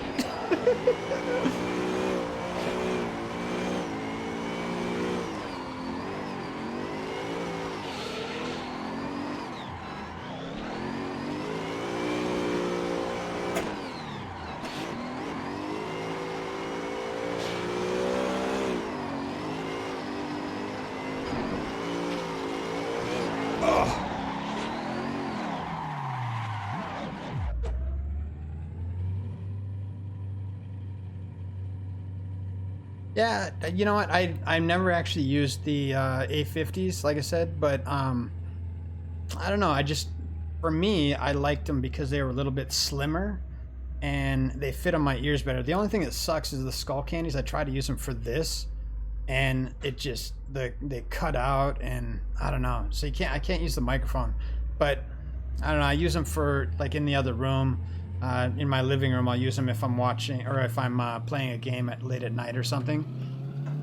So they work great for that, but as long as you're not wanting to chat with anybody. So the A50s though, the guy that did the review on them, he said he liked them, and I don't know. So, but yeah, to each their own, like I said. I am in an online server, although somebody said the server wasn't working proper, so I don't know. If you want to try and log in, you can do that. The server name is RUKUS Mag, like the name, the username, RUKUS MAG. You can check that out. Go to it's under the Kunos, but yeah, it's its own server, so you can search for it if you'd like. And then it is password protected, but I will give you the password if you want to come in. Although, this is the kicker, you need to have this E92 that I'm running, which did I put it on? I think I put it in the Discord as well, and you can download it from the Discord. So yeah, that's what I was just saying. So here, I'll show you the car that I'm running. But like I said, I think I put it on the Discord so you could download it from there. This is the car that I'm running currently. So, you know what? Try and do the name for the Discord, RUKUS MAG, and see if anything pops up there. I was having issues with trying to get it set up, and I don't know if I did it right. I'm new at this whole thing, so I'm trying though. Doing what I can with what I've got.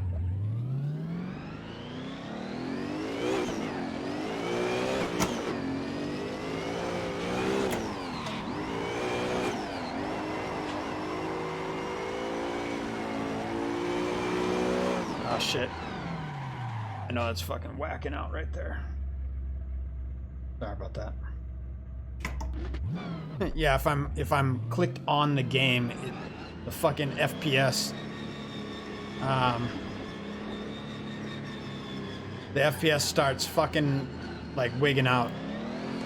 So I have to switch onto the OBS Streamlabs or Slobs instead.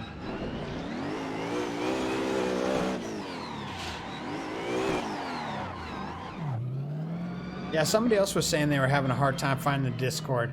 I don't know. The number of it is, like I said, I believe 7648, but it's on the tag down below. It tells the number. If you click on it, the image of where it says Discord, if you click on that, it's supposed to take you to the Discord, but apparently that's not working either. So I don't know. But the name on the Discord is RUKUS Mag, RUKUS MAG.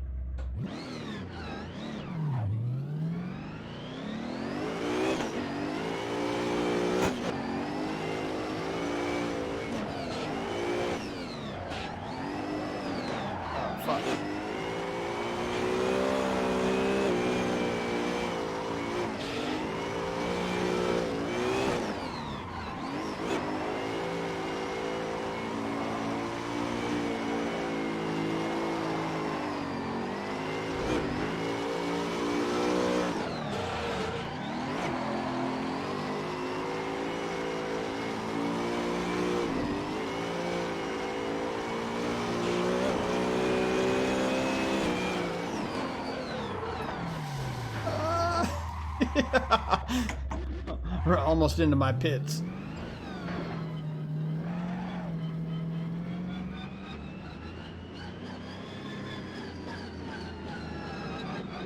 That's weird. Did you find the Discord though, or you can't find that at all?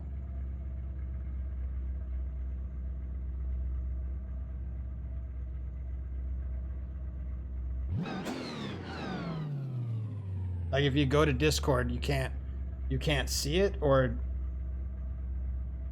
you try and type in the name and you can't find it. Huh. Well, I have people on there with me, like following or friends or whatever. I mean, I know it's there. It's just I don't know how to search for it because I'm logged in. Maybe I need to unlog or log out and then try to click in and see like which way to go about it, because I tried, like I said, I tried the link and I linked it to the image down below, but I don't know, for some reason it's acting funny. Oh, weird. Because look,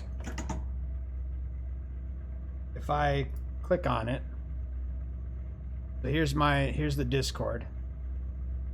There it is. Home. So this is the Assetto Corsa. Assetto content is what it's under, and there's the Dropbox with the this should have the BMW in there. So yeah, I don't know, and I don't know how to fucking grab a link or anything.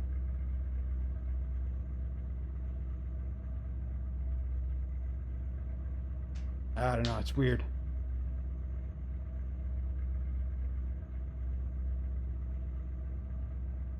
Very weird.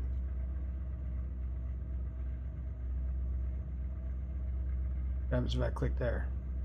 Let me see if I do that. Let me see if this. Let's copy and let's paste it here. What does that do?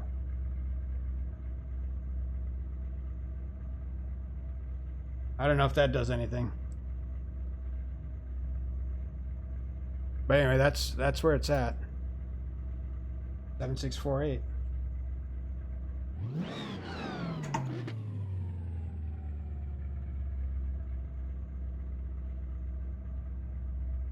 Can you click on that? What I just put on there? Can you click on that? What I just put in chat? I don't know if that. I don't know if that's how it works or not. So.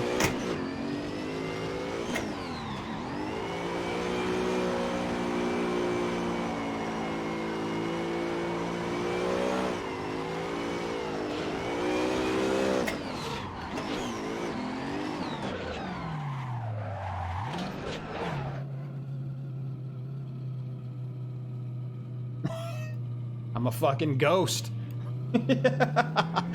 I'm a ghost. Yeah, I don't know. I had a couple other people saying they were having a hard time finding me. All right, I'll look you up after.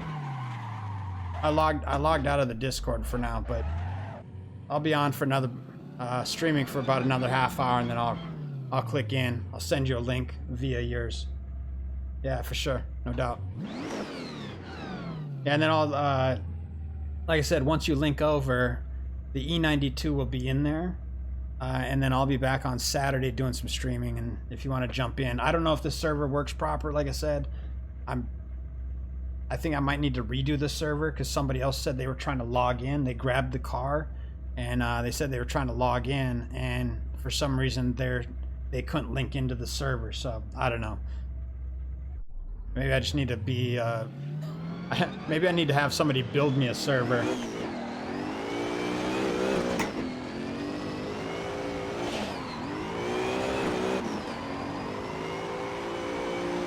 Because I do like to have, and I want to have my own, because I'd like to have some little drift parties eventually. So I think that'd be fun to have, like, you know, 12 people.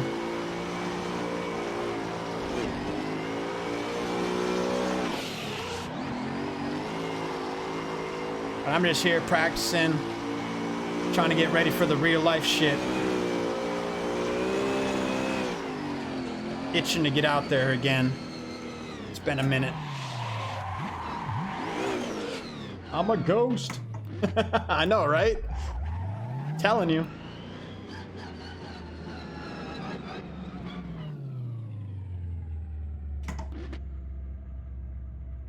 Yeah. The server either, I know, right? But I am on my own server. Here's my real life car though. If you want to check that. Boom boom. That's the bad boy. I'm trying to get that built in the game eventually. I just got to find somebody.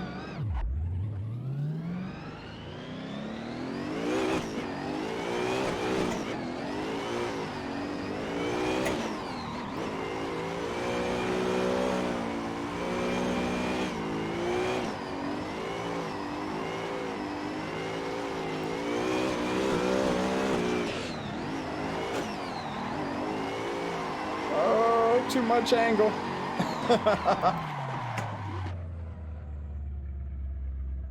Thanks, bro. It's a LS1, 5.7 liter.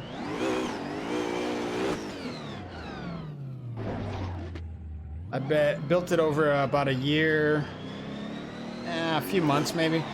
But the car itself, like, I took from basically bone stock. It had a KA in it, and then I put an SR in it, SR20, and then I eventually put a LS in there.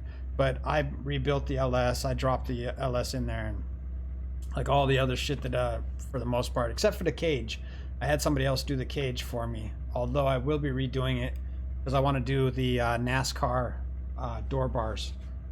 So right now they're just the flat, so they literally hug right next to me and the seat. So it's very confined, to say the least. And it's not safe if somebody hits you on the side. It's gonna crush my seat and therefore me. So don't want that to happen. It happened to my buddy up in Sonoma. You know, Joe Tardif. And he ended up, I think he broke his leg or something from it. So he was out of commission for a few months.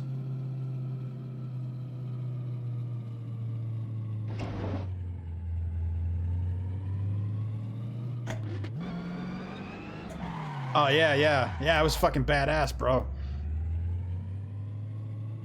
I think he had a jaws of life to get him out of there too. He was stuck in there pretty good, so a little scary, to say the least. But yeah, I'm trying to switch out the door bars this year, so I'll weld my own door bars in.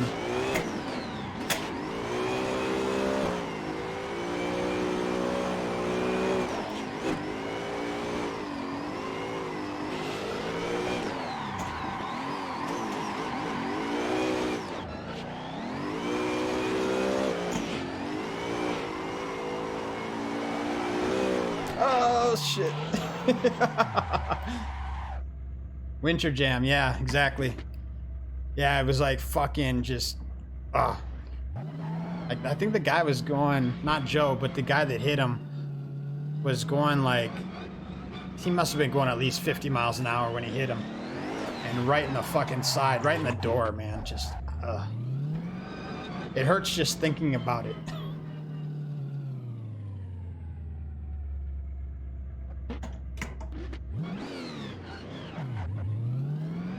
Yeah, and then he built a brand new car, and then he stopped drifting. So I don't know why. I think he's just doing like his own thing. But I know that he was trying to, or I think he got his pro license to go Pro 2, and then he just never did. So yeah, but like I said, that's why we got to go with the NASCAR style door bar, which kind of swings out and goes into the door itself. And it's also a triangle, right? So it's, you know, obviously it's going to be harder to hurt the driver themselves. You know, the guy, it's funny too, because when I originally got my roll cage done out in Phoenix, or in actually Glendale, the guy asked me if I wanted NASCAR style door bars, and I was like, no, because I'm running, I have my regular like windows in, the glass windows. So I drive it on the street too. It's obviously, it's got license plates on it and everything, insured and registered and whatnot. But I wanted to have the windows in there still. So I was like, no, don't do the NASCAR style. However, I wish I would have at, you know, obviously nowadays. But it's all good. Shit happens.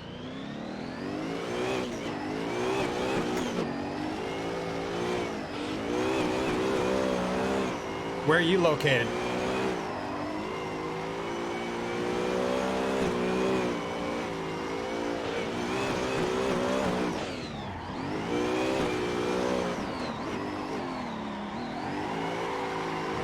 Oh, fuck. SoCal. Okay. See, then, you know, you probably know, like, Ryan Literal and all those guys.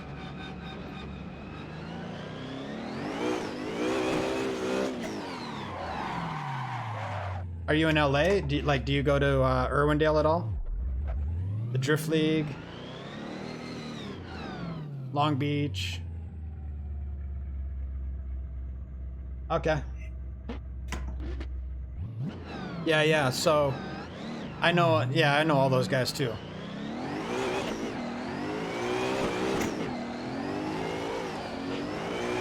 That's cool. What do you drive?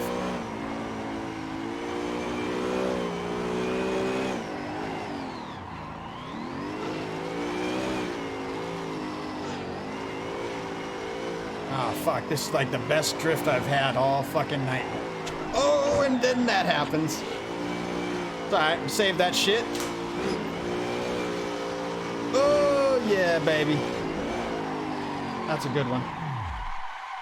That was a good one. Okay. Yeah, I moved out of LA fuck, a couple years ago. So now I'm in Las Vegas. I love it up here, man. I grew up out here, so. Raised in Minnesota, but grew up in Vegas.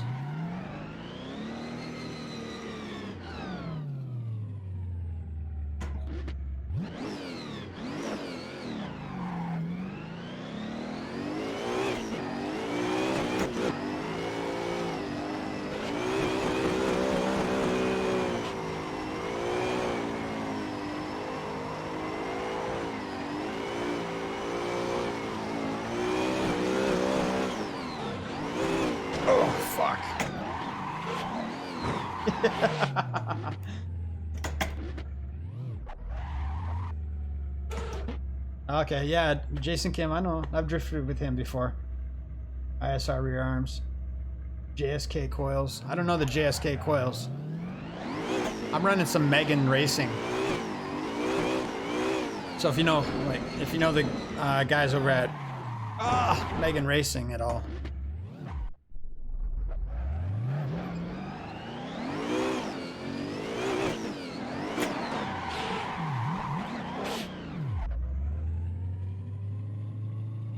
Okay. Yeah, I've been to Grange one time drifting, and I think that's actually the last time that I had my SR. I went to Grange. I was like, all right, fuck it. I'm just gonna, go balls out, have some fun. And then I ended up getting rid of that, traded the SR for a Miata, and then I threw the LS in the car. I have not been to Grange since drifting. I've been there to do some photography and some video and drone footage, but that's about it. So I got a couple videos or 2 videos? I think I have 2 videos online of some drifting at Grange. Oh, I see. You know them as associate, or you know them by name. I got you.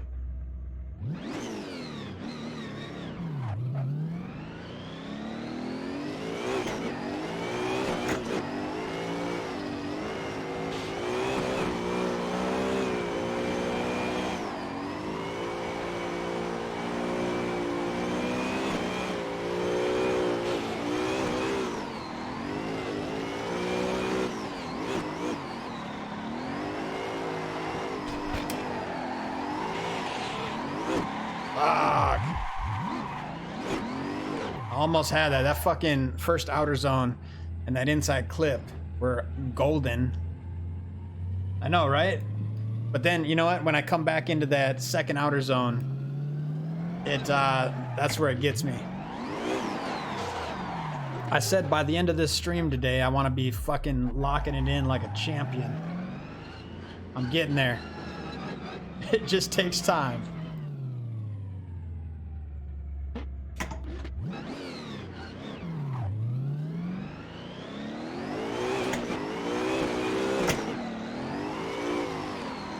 Coming in here like JTP, I keep saying it, but you know, he fucking wings it out there.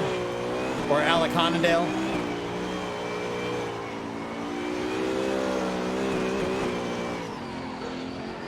Oh, shit. Oh, a little wall tap right there. Getting it, getting it. Yes, sir. That was golden right there. Wasn't too bad at all. You know, it's funny, once these tires start getting slick, I start driving a lot better, which is kind of funny because you'd think it'd be the other way around. Yeah, content manager. That's what I'm in right now.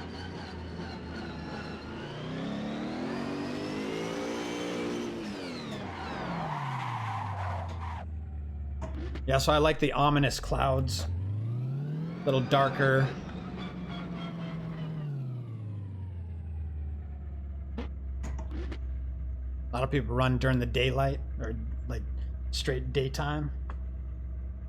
Yeah, I don't like the neck effects, man. I tried it, and when I turned the wheel, yeah, it was like doing some funky shit, and I don't know, I didn't like it. But what I do have is this right here. Bam, little VR. So once I hit 50 followers, I'm gonna start running some VR. Although it does make me a little, it fucks with my brain a little bit because, you know, there's no motion. Exactly. That was fucking me up with the neck effects, and with the VR. So no, this is the Rift. I bought it about a year ago. I kind of bought everything about a year ago. So I've used it one time for about 15 minutes, and the disconnect. Hey, can you turn that light back on, please? Thank you. I started I did it for about 15 minutes, but yeah, I just started, like, the disconnect from no movement in the seat. My brain was just like, hey, what the fuck is going on here? so I had to stop using it for a moment. But like I said, I'm gonna at 50 followers, I'm gonna do a stream on it and see how it goes, man.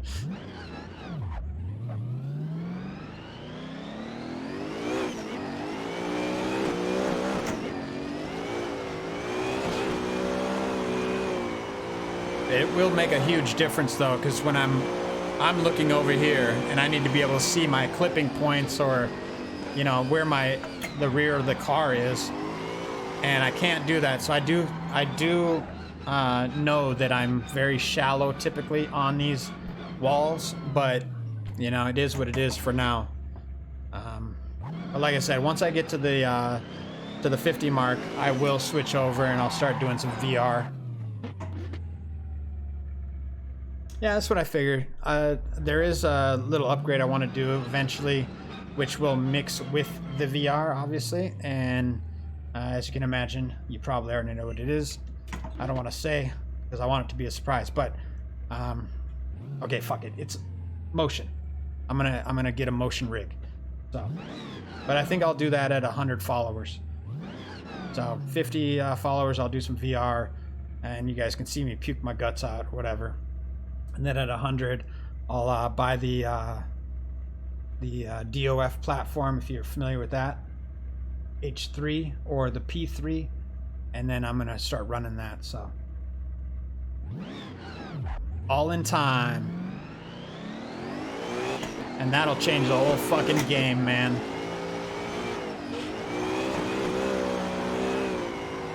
If you're not familiar, you should look it up. DOF H3. It is a badass little fucking system.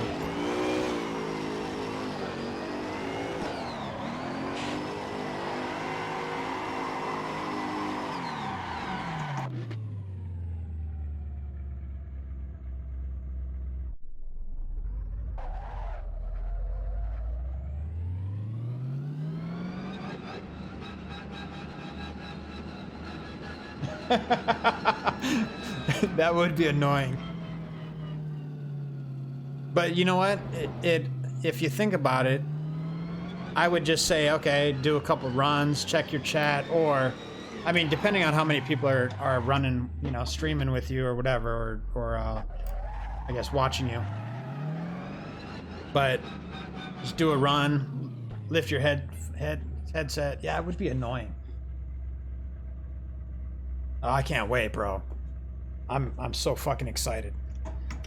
You know, and the funny thing is it took me about 9 months just to get the fucking thing set up because I could not get the audio of the game to record or to be on stream. Or actually, I could get it to record, but as soon as I went to go try and stream, nope, it wouldn't fucking work. I could be talking and you could hear me clicking on the things, but you couldn't hear the game audio. So it's coming though. You're about to, you know, I'm here to stay, brother.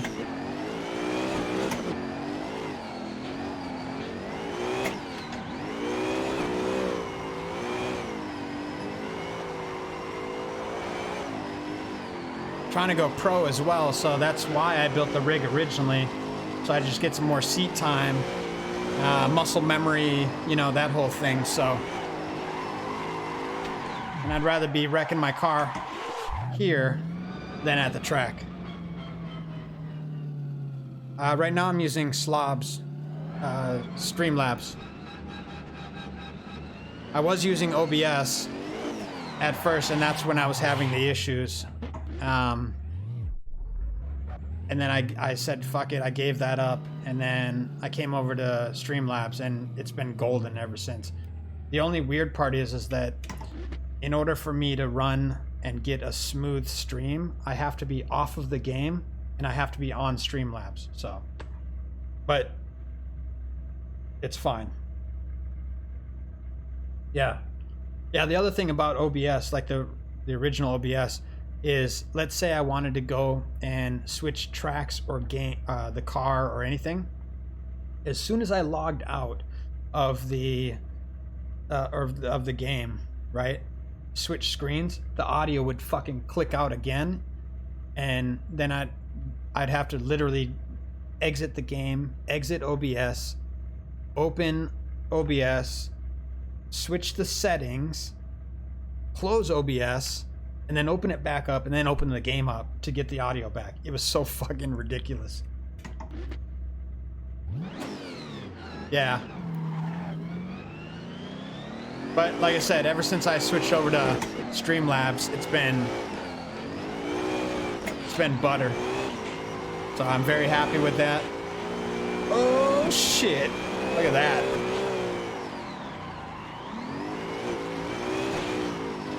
My tires are fucking smoked is what it is.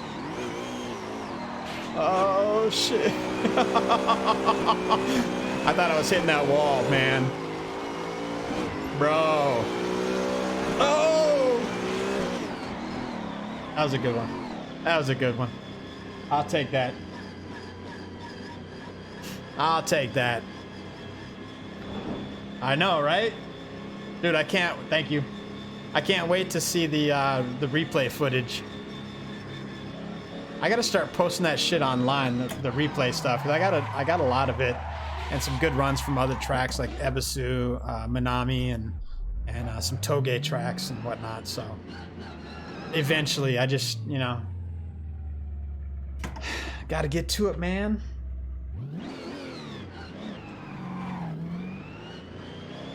If you look at my tires are fucking... My tires are fucking gone.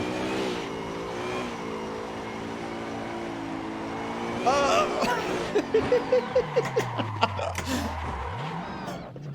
That's a 360 in the wrong direction. Alright, we'll come over here. Butter.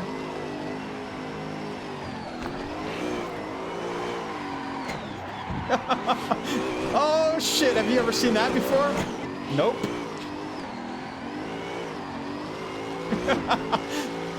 That was straight 360 wall ride. We'll just run this one. I gotta get some new tires on. Ugh. Alright, let's head back to the pits right quick. Oh dude, I cannot wait. Motion. Telling you. Fuck. Motion. Because, you know, most people use it when they're doing just racing. But the drifting thing is going to be intense, especially with VR.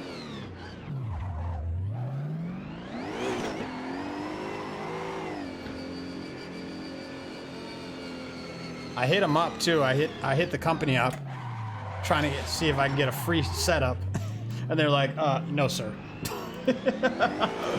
But they're like, "Hey, here's a 5% discount," so I got that going for me. But it's cool. I've been researching their rigs, and they look fucking so good. And for the price, dude, I mean, you can't beat it. Thanks, brother. I did too. I have a little button here that lets me clip it. Although I don't know if you can adjust the time that it clips, because it seems like it'll clip off halfway through the run. So I don't know. That's where I need to just start making my own highlights out of the original clips. Ah, shit. See, that's what happens when I get new tires on. Start fucking up. Ah, that's shallow. Shallow. I need to warm up the tires. I forget to do that. You don't realize how much of a difference it makes. That's what I love about this game too. It's like so much more realistic than I would have ever imagined.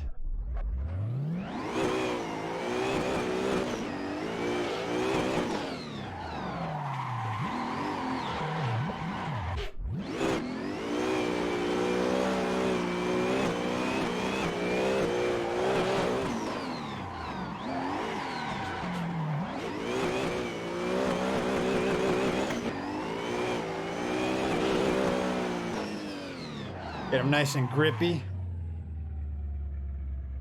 We're up to, what are we at? We're at 47 PSI in the rear. Yeah, this game, bro, it blew my mind away the first time I ever drove it.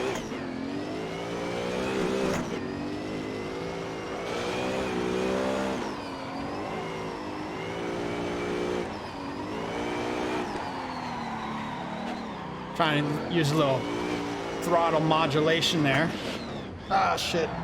That fucked me up.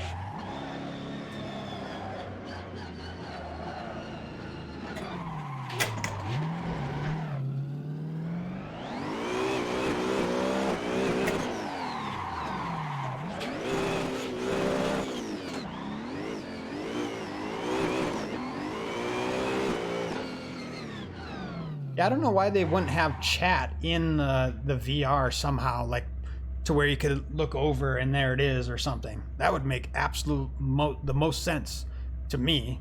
I don't know.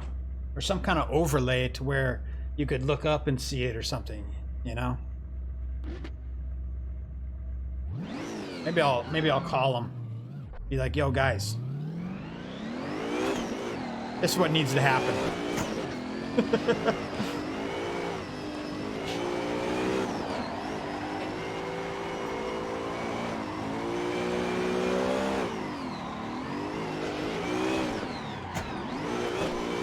Ah, shit! I should have kept it in third.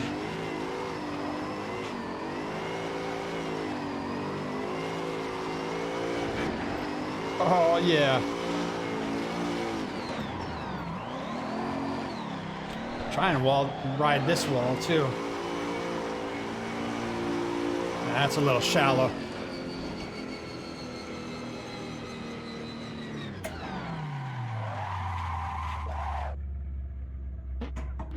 The third party.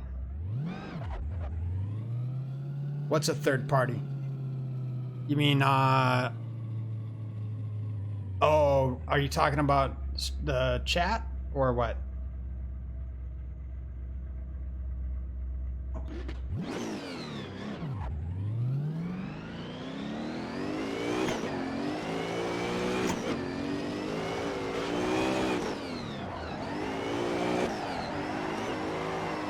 Oh shit, too much.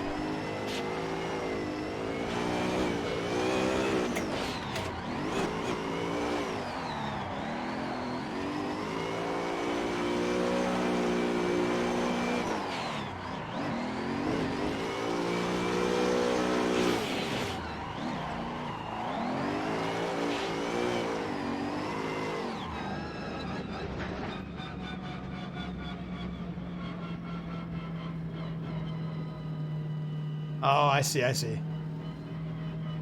Yeah, I'd have to look more into it and see if it's something that I'd want to deal with. I do like chatting with my people, though. It's, you know, I enjoy the conversation. But yeah, I'll look into it more and see if it's worth doing it, because I would like it to be a part of the experience, especially with motion. I mean, it's like, you know, I know people are going to end up tuning in for it just to see what's happening.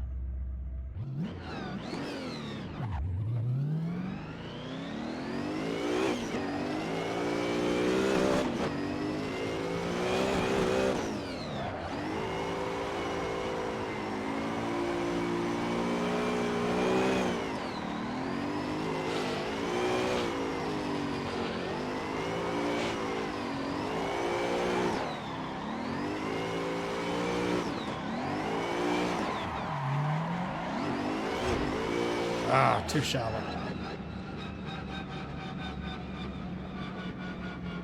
People really don't like to chat. You know, I've noticed that some people will just lurk, which is fine. I don't have a problem with that. But, and if they want to chat, they want to chat.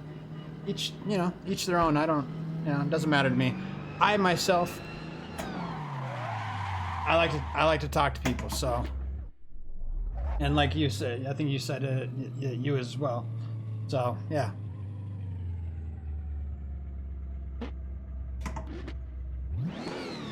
But also, I think some people just put it on and they might be doing other things, so they're not really paying attention, maybe. They're just kind of listening in the background. You know, it's just like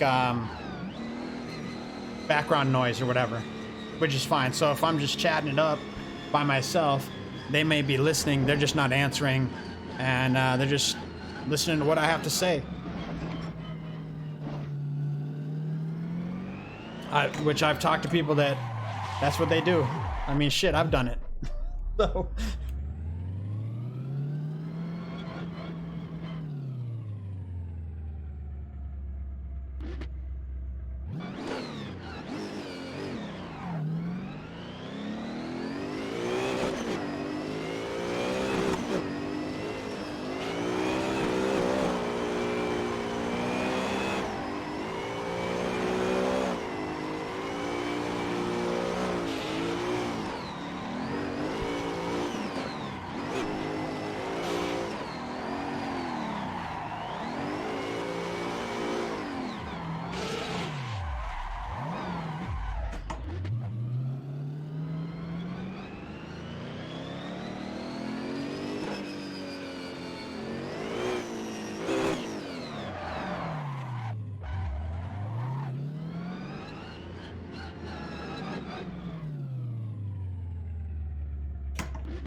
fuck, I had it, and then I lost it.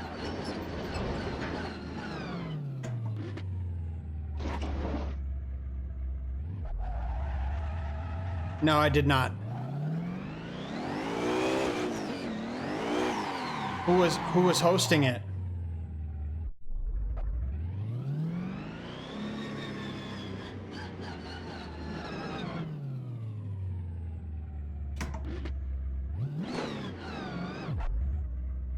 Ah, okay. No, I did not, but I've kind of just been doing my own little practice sessions because I want to get used to driving first before I start trying to fuck around with other people, as far as like on an actual like legit level. Oh shit. Oh fuck. Which I'm getting better. It takes time. This is my 16th day drifting on Assetto Corsa. So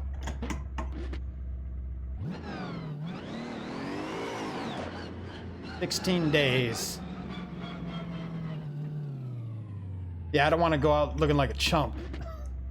You feel me?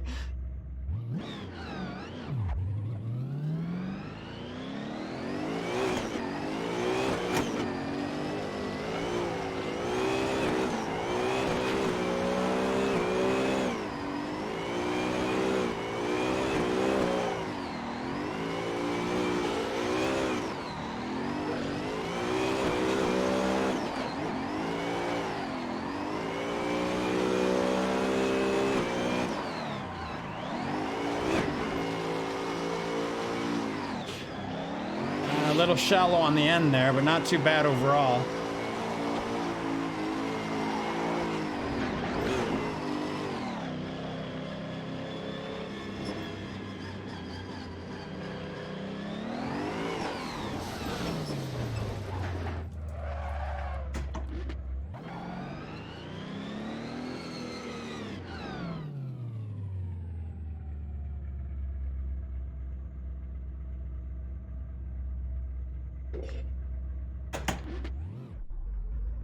So why'd you get rid of your S14?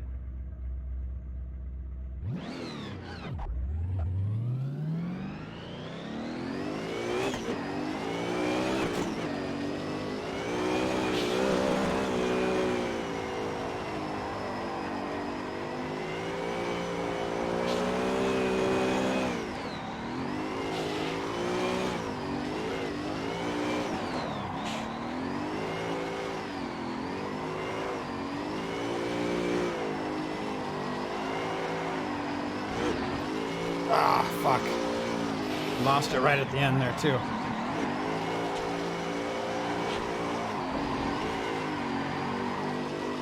Oh, I love Vegas. It's fucking weird, though, that all the casinos are closed down. No people coming in. Yeah, that's what I was gonna say. You needed the money. That's usually how it happens, right? Oh, shit, that's cool. Nice little trip to Israel. Shit, I've never been out to the United States more than 30 minutes. And that was to Mexico, Tijuana. And I gotta tell you, that was a scary little walk in the park.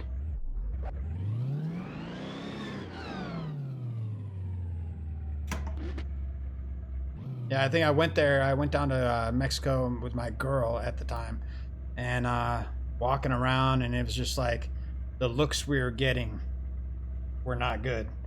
And then we ended up in some like old abandoned mall, and we kept walking and walking, and all of a sudden we had like some people following us and shit, and it was just like, okay, we got to get the fuck out of here. It was very scary.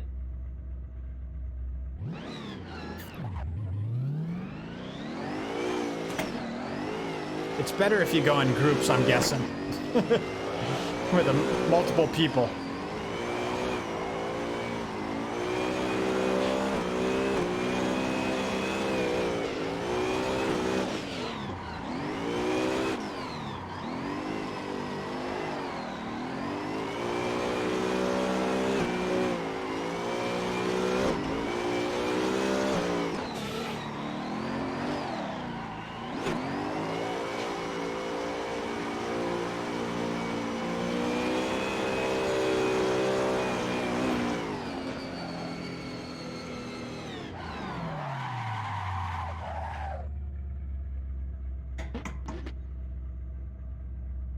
Yeah, dude, I'm telling you, it was fucking. And I usually don't get scared of shit, you know. It's like it just wigged me out. I was like, "Yo, let's go." So I bought a Cohiba, And we jetted. 30 minutes, like I said, we were probably there for about 30 minutes.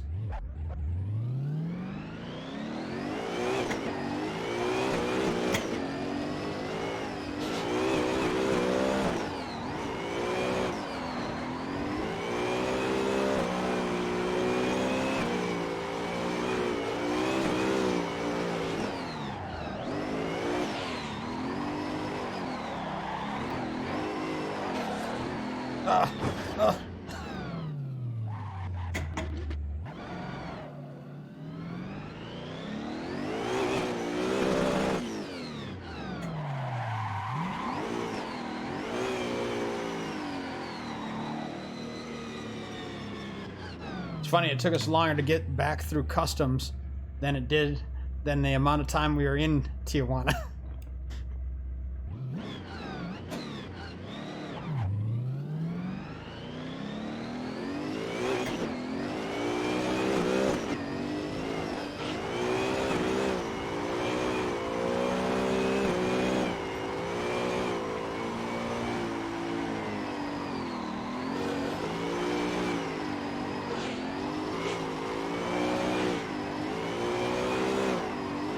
A little shallow on that outer zone right there.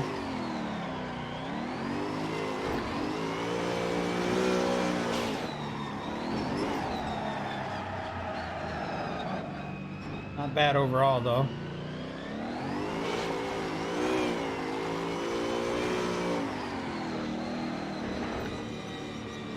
I gotta tell you, if you you know, if you're getting a rig, definitely upgrade the steering wheel, because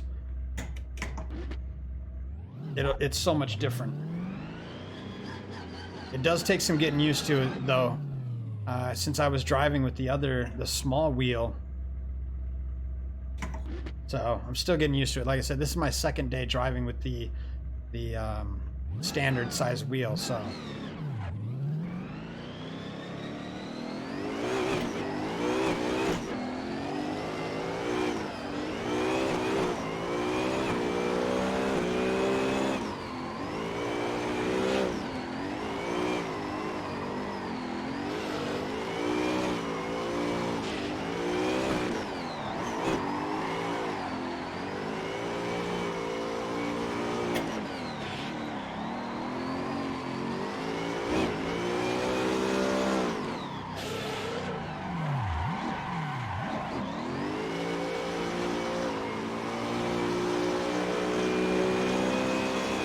Stock wheel?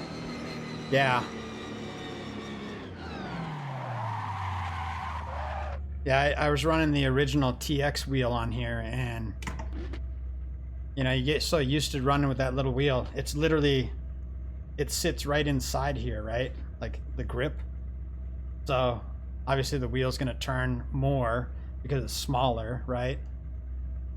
So you just gotta get used to it. The only thing I miss is I wish I had a piece of tape here. Especially when it's dark like this, because I can't really tell where because I'm trying to look at the screen, obviously. I can't really tell when the wheel is upright or if it's like off, or, you know. So yeah. Or the rotations, if you're actually watching the wheel spin, you can count the rotations. But that's the only thing that throws me off. So. How do you like the G920?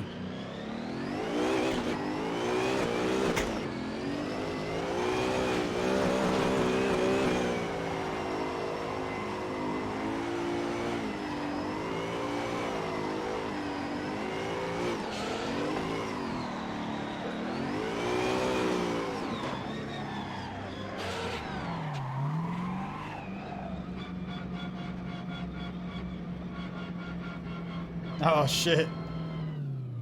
Yeah, I kind of keep my streams to about 3 hours. 3 days a week. Want to upgrade? Yeah. I want to upgrade the pedals for this. So I'm gonna end up getting the Fanatec's eventually. But it's like a toss-up. Okay, do I get the pedals first? Or do I get the other first, right? The motion. It's a toss-up. I don't know. I may get the pedals first and then sell these, or maybe I'll do a fucking giveaway on these too. I don't know.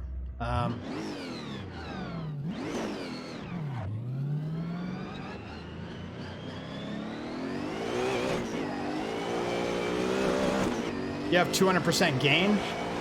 You're a fucking beast. I think I have 80% gain and 100% force feedback.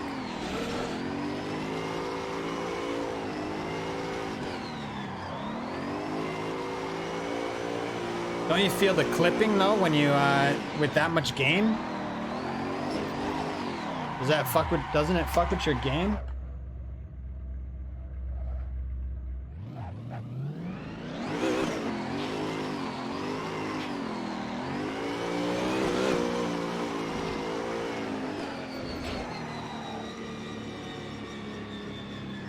Because they say if it goes into the red, like there, that, you know, that it's not a good thing. Yeah, dude, I turned my gain was at 100% as well. I turned it down to 8, well, I first turned it down to 95, and, you know, it helped a little bit. Turned it down to 90, helped a little bit more, but then I was like, you know what, fuck it, let's go down to 80 and see how it is. And I can tell you, for me, it's been a world of difference. So, but yeah, I would get that bouncing off the end, boom, boom, boom, boom, boom, and it was really annoying for me. So,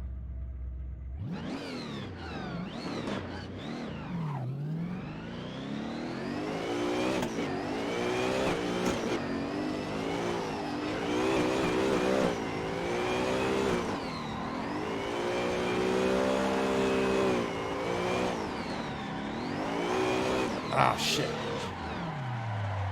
Fucking gripped up and then it like threw me offline.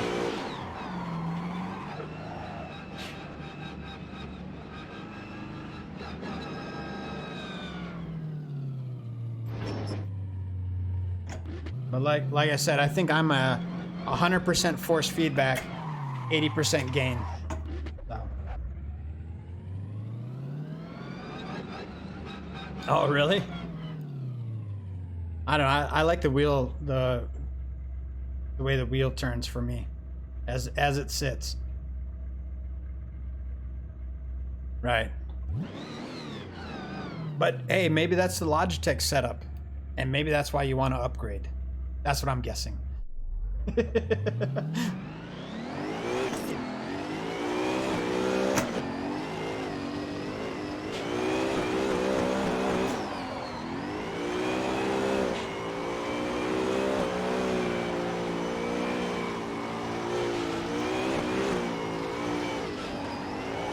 Damn it.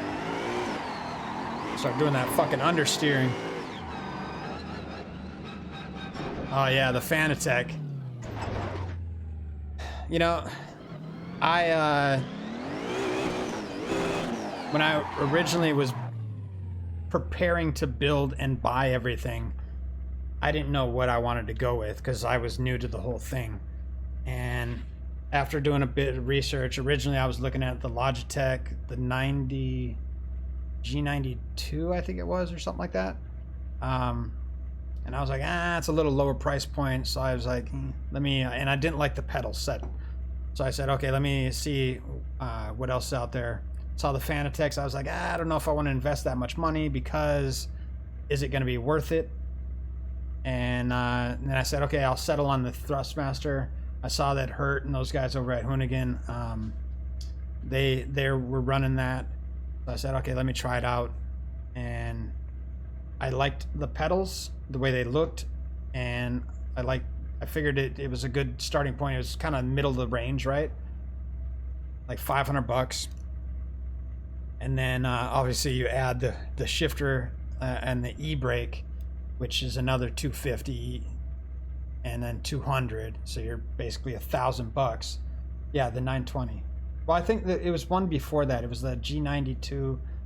Well, maybe it is the G920. Anyway, but yeah, so I upgraded from that and went with the Thrustmaster TX, and yeah, I like it, but now that I've actually driven the rig and stuff, I would like to upgrade to the Fanatec eventually, or a direct drive wheel.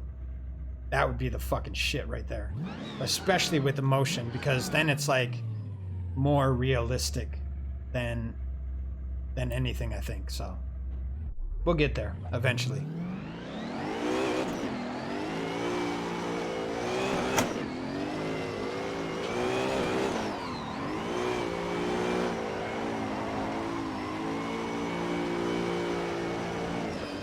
But like I said, I'm here to stay, so I'm just, this is my new gig.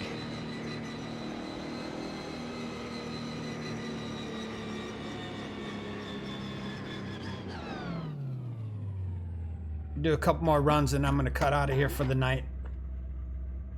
DD crap. Yeah, well, I mean, the base alone was $1,500, so. But like I said, I'm on a different level as far as like what I'm trying to do. It's not like I'm just trying to do this as gameplay. I'm actually trying to go pro and use it as a stepping stone for more seat time and everything. So it makes sense, because I can tell you what, earlier in my stream I was talking about how much it costs to go to the track each time, and it's at least $1,000 to $1,500 each track day. So you fucking weigh the costs and you're like, okay, do I buy a $1,500 base, put a wheel on it, and get a pedal set? I already got the e-brake and the shifter.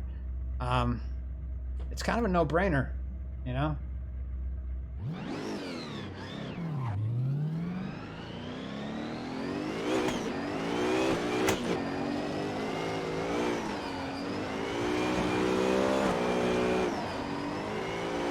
Oh, fuck.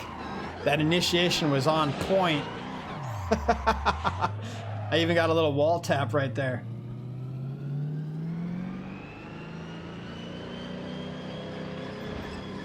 Nah, not baller, man. But the thing is, anybody can be a baller if you think about it. You just have to think about how can you go about getting there. For me, like when I built the race car, the drift car, I said, okay, well, at one point I needed some seats, which these are the seats, right? And they were $2,600 for two of them. I needed the money. I needed seats for my car because I needed FIA regulation seats. So what did I do? I went out and got a second job as a Lyft driver, and I drove Lyft for like 2 months. I made the money. Boom. I went and bought the seats. Never drove Lyft again. So, I mean, you just got to think outside the box, man. How can you make some money? I always tell people too, it's like, how much is your time worth? Okay? If your time is valuable and you feel it is valuable, then find a job where you can work the least amount of hours and make the most amount of money. If you're not doing that and you're begging somebody for $15 an hour or whatever, $10 an hour, then you're doing it all wrong. You need to find a job where you can make the most amount of money in the least amount of time. It's that simple. And people say, well, how do you do that? I don't know, motherfucker. I went and drove a limo. I went and drove a tour bus. You know, it's like, look for ways that you can make money. And there's ways out there. I've been, you know, when I was a kid, man, you know, like I grew up around a rough crowd. What did we do to make money? Well, when the circus came to town, guess what? 12 years old, I'm helped set up the circus tent. When the fair came to town, what am I doing? Yeah, me and the crew, we're going, helping set up rides. We're setting up those all the games at the fair. Getting paid. You know, it's like when you're a kid and you do a little job for a few hours, you make $75 for helping set up a tent. Okay, you're $75 richer at 12 years old, and you're like, fuck yeah, bro. And then you tear it down, guess what? Another $75. You made $150 that week as a 12-year-old. So when you think about it like that, you know, it's like You have to think more highly of yourself and what your value is. Because if you're just giving yourself away for $7.25 or $7.50 and then you're bitching about it, well, guess what? You put yourself in that predicament. I didn't. Nobody else did. The employer didn't. He offered you a wage and you took it. That's a deal that you guys made. So if you don't like it, switch your job. There. Yeah, it is some real talk, man. But I always hear people complaining about, oh, my job doesn't pay me enough or whatever. It's like, okay, well, then find a different job. You know, I've had probably 60 jobs in my lifetime. And people think, you know, that's fucking crazy. But at the same time, I'm like, listen, if you're not happy where you're at or you're trying to move ahead in life, sometimes you just need to cut cords with things and then move on to the next thing. Once you get experience, see, this is the thing. I'm going to just break it down right quick. This is the thing. If you... Okay, like when I first started limo driving, I was making minimum wage, right? Minimum wage. But once I got experience driving a limo, guess what? Now I have experience. Now I can go to another job. I've got 2 years experience or a year experience. Yeah, I already know what I'm doing. Boom, boom, boom. Guess what they do when you have experience? They pay you more money when you start. Yeah, it is crazy, bro. Okay, 24 years old. When you turn 25, guess what you can do? You can go drive a limo. As long as your driving record is good, you can drive a limo. Learn how to drive a limo. Guess what you make on limos? Money. Think about it.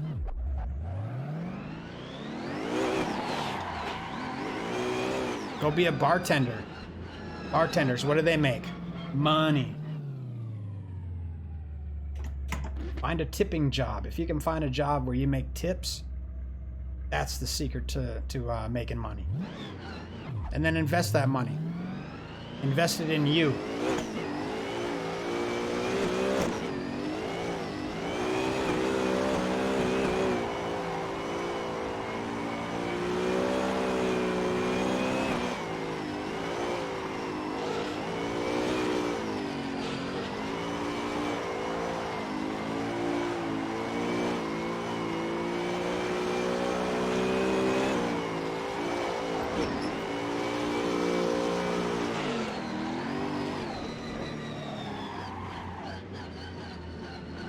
See, when I was growing up, I grew up on, running the streets and whatnot. So it's like, it's a different perspective when you see things, because it was like, okay, you kind of got to fend for yourself and figure out how the world works. It's a different ball game, man. But I can tell you what, when you get older, it definitely comes into play. It helps you think outside the box. Too many people think inside the box.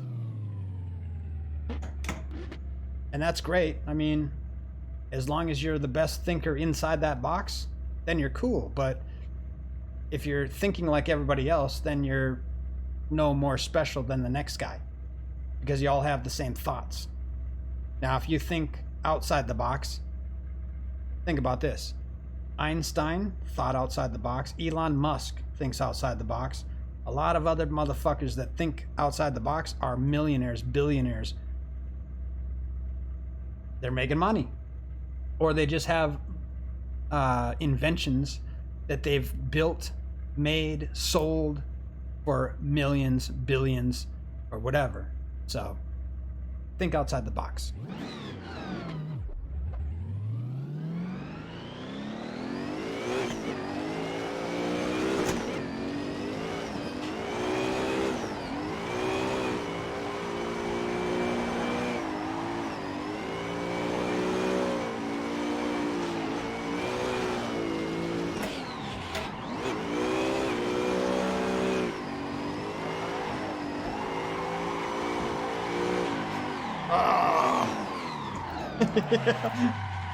Bro, I went right through those cones. Yeah, I mean, that's my goal too at this point. You know, I've done a few things. I started RUKUS magazine. If you see rukusmag.com. So I started that, and you know, it's funny because people say, "Oh, this perfect fucking example," right? So back in 2008, I wanted to get a job as a photographer. Now, if you know 2008, it was the recession, and I handed my photography, swimsuit photography, and stuff. So I sent my portfolio to Maxim magazine, FHM, Glamour, all these different magazines where I could shoot girls in bikinis and lingerie. So I handed it out, but nobody was hiring because of the recession. They were like, "Oh yeah, we have our photographers on staff, this and that, whatever." So I was like, you know what? This sucks. I said, fuck it. I'm just going to start my own magazine.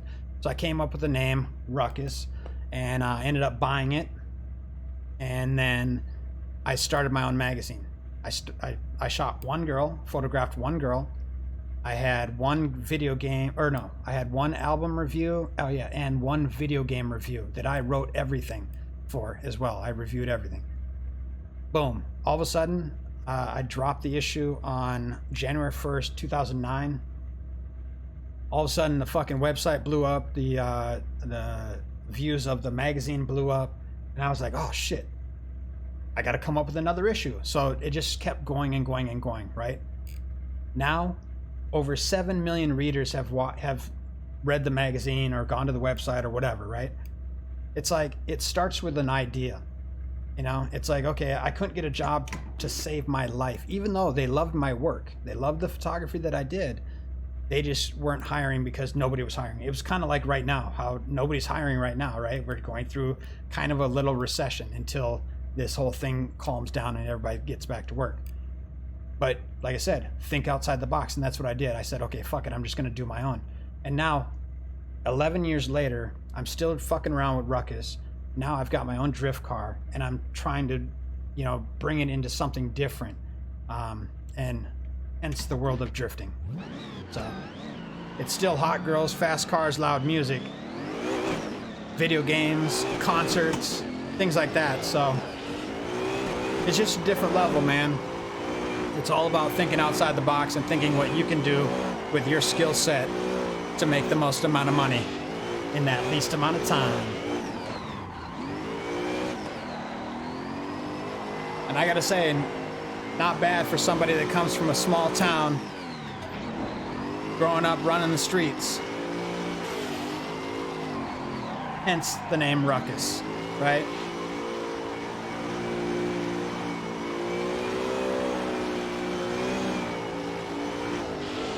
And on that note,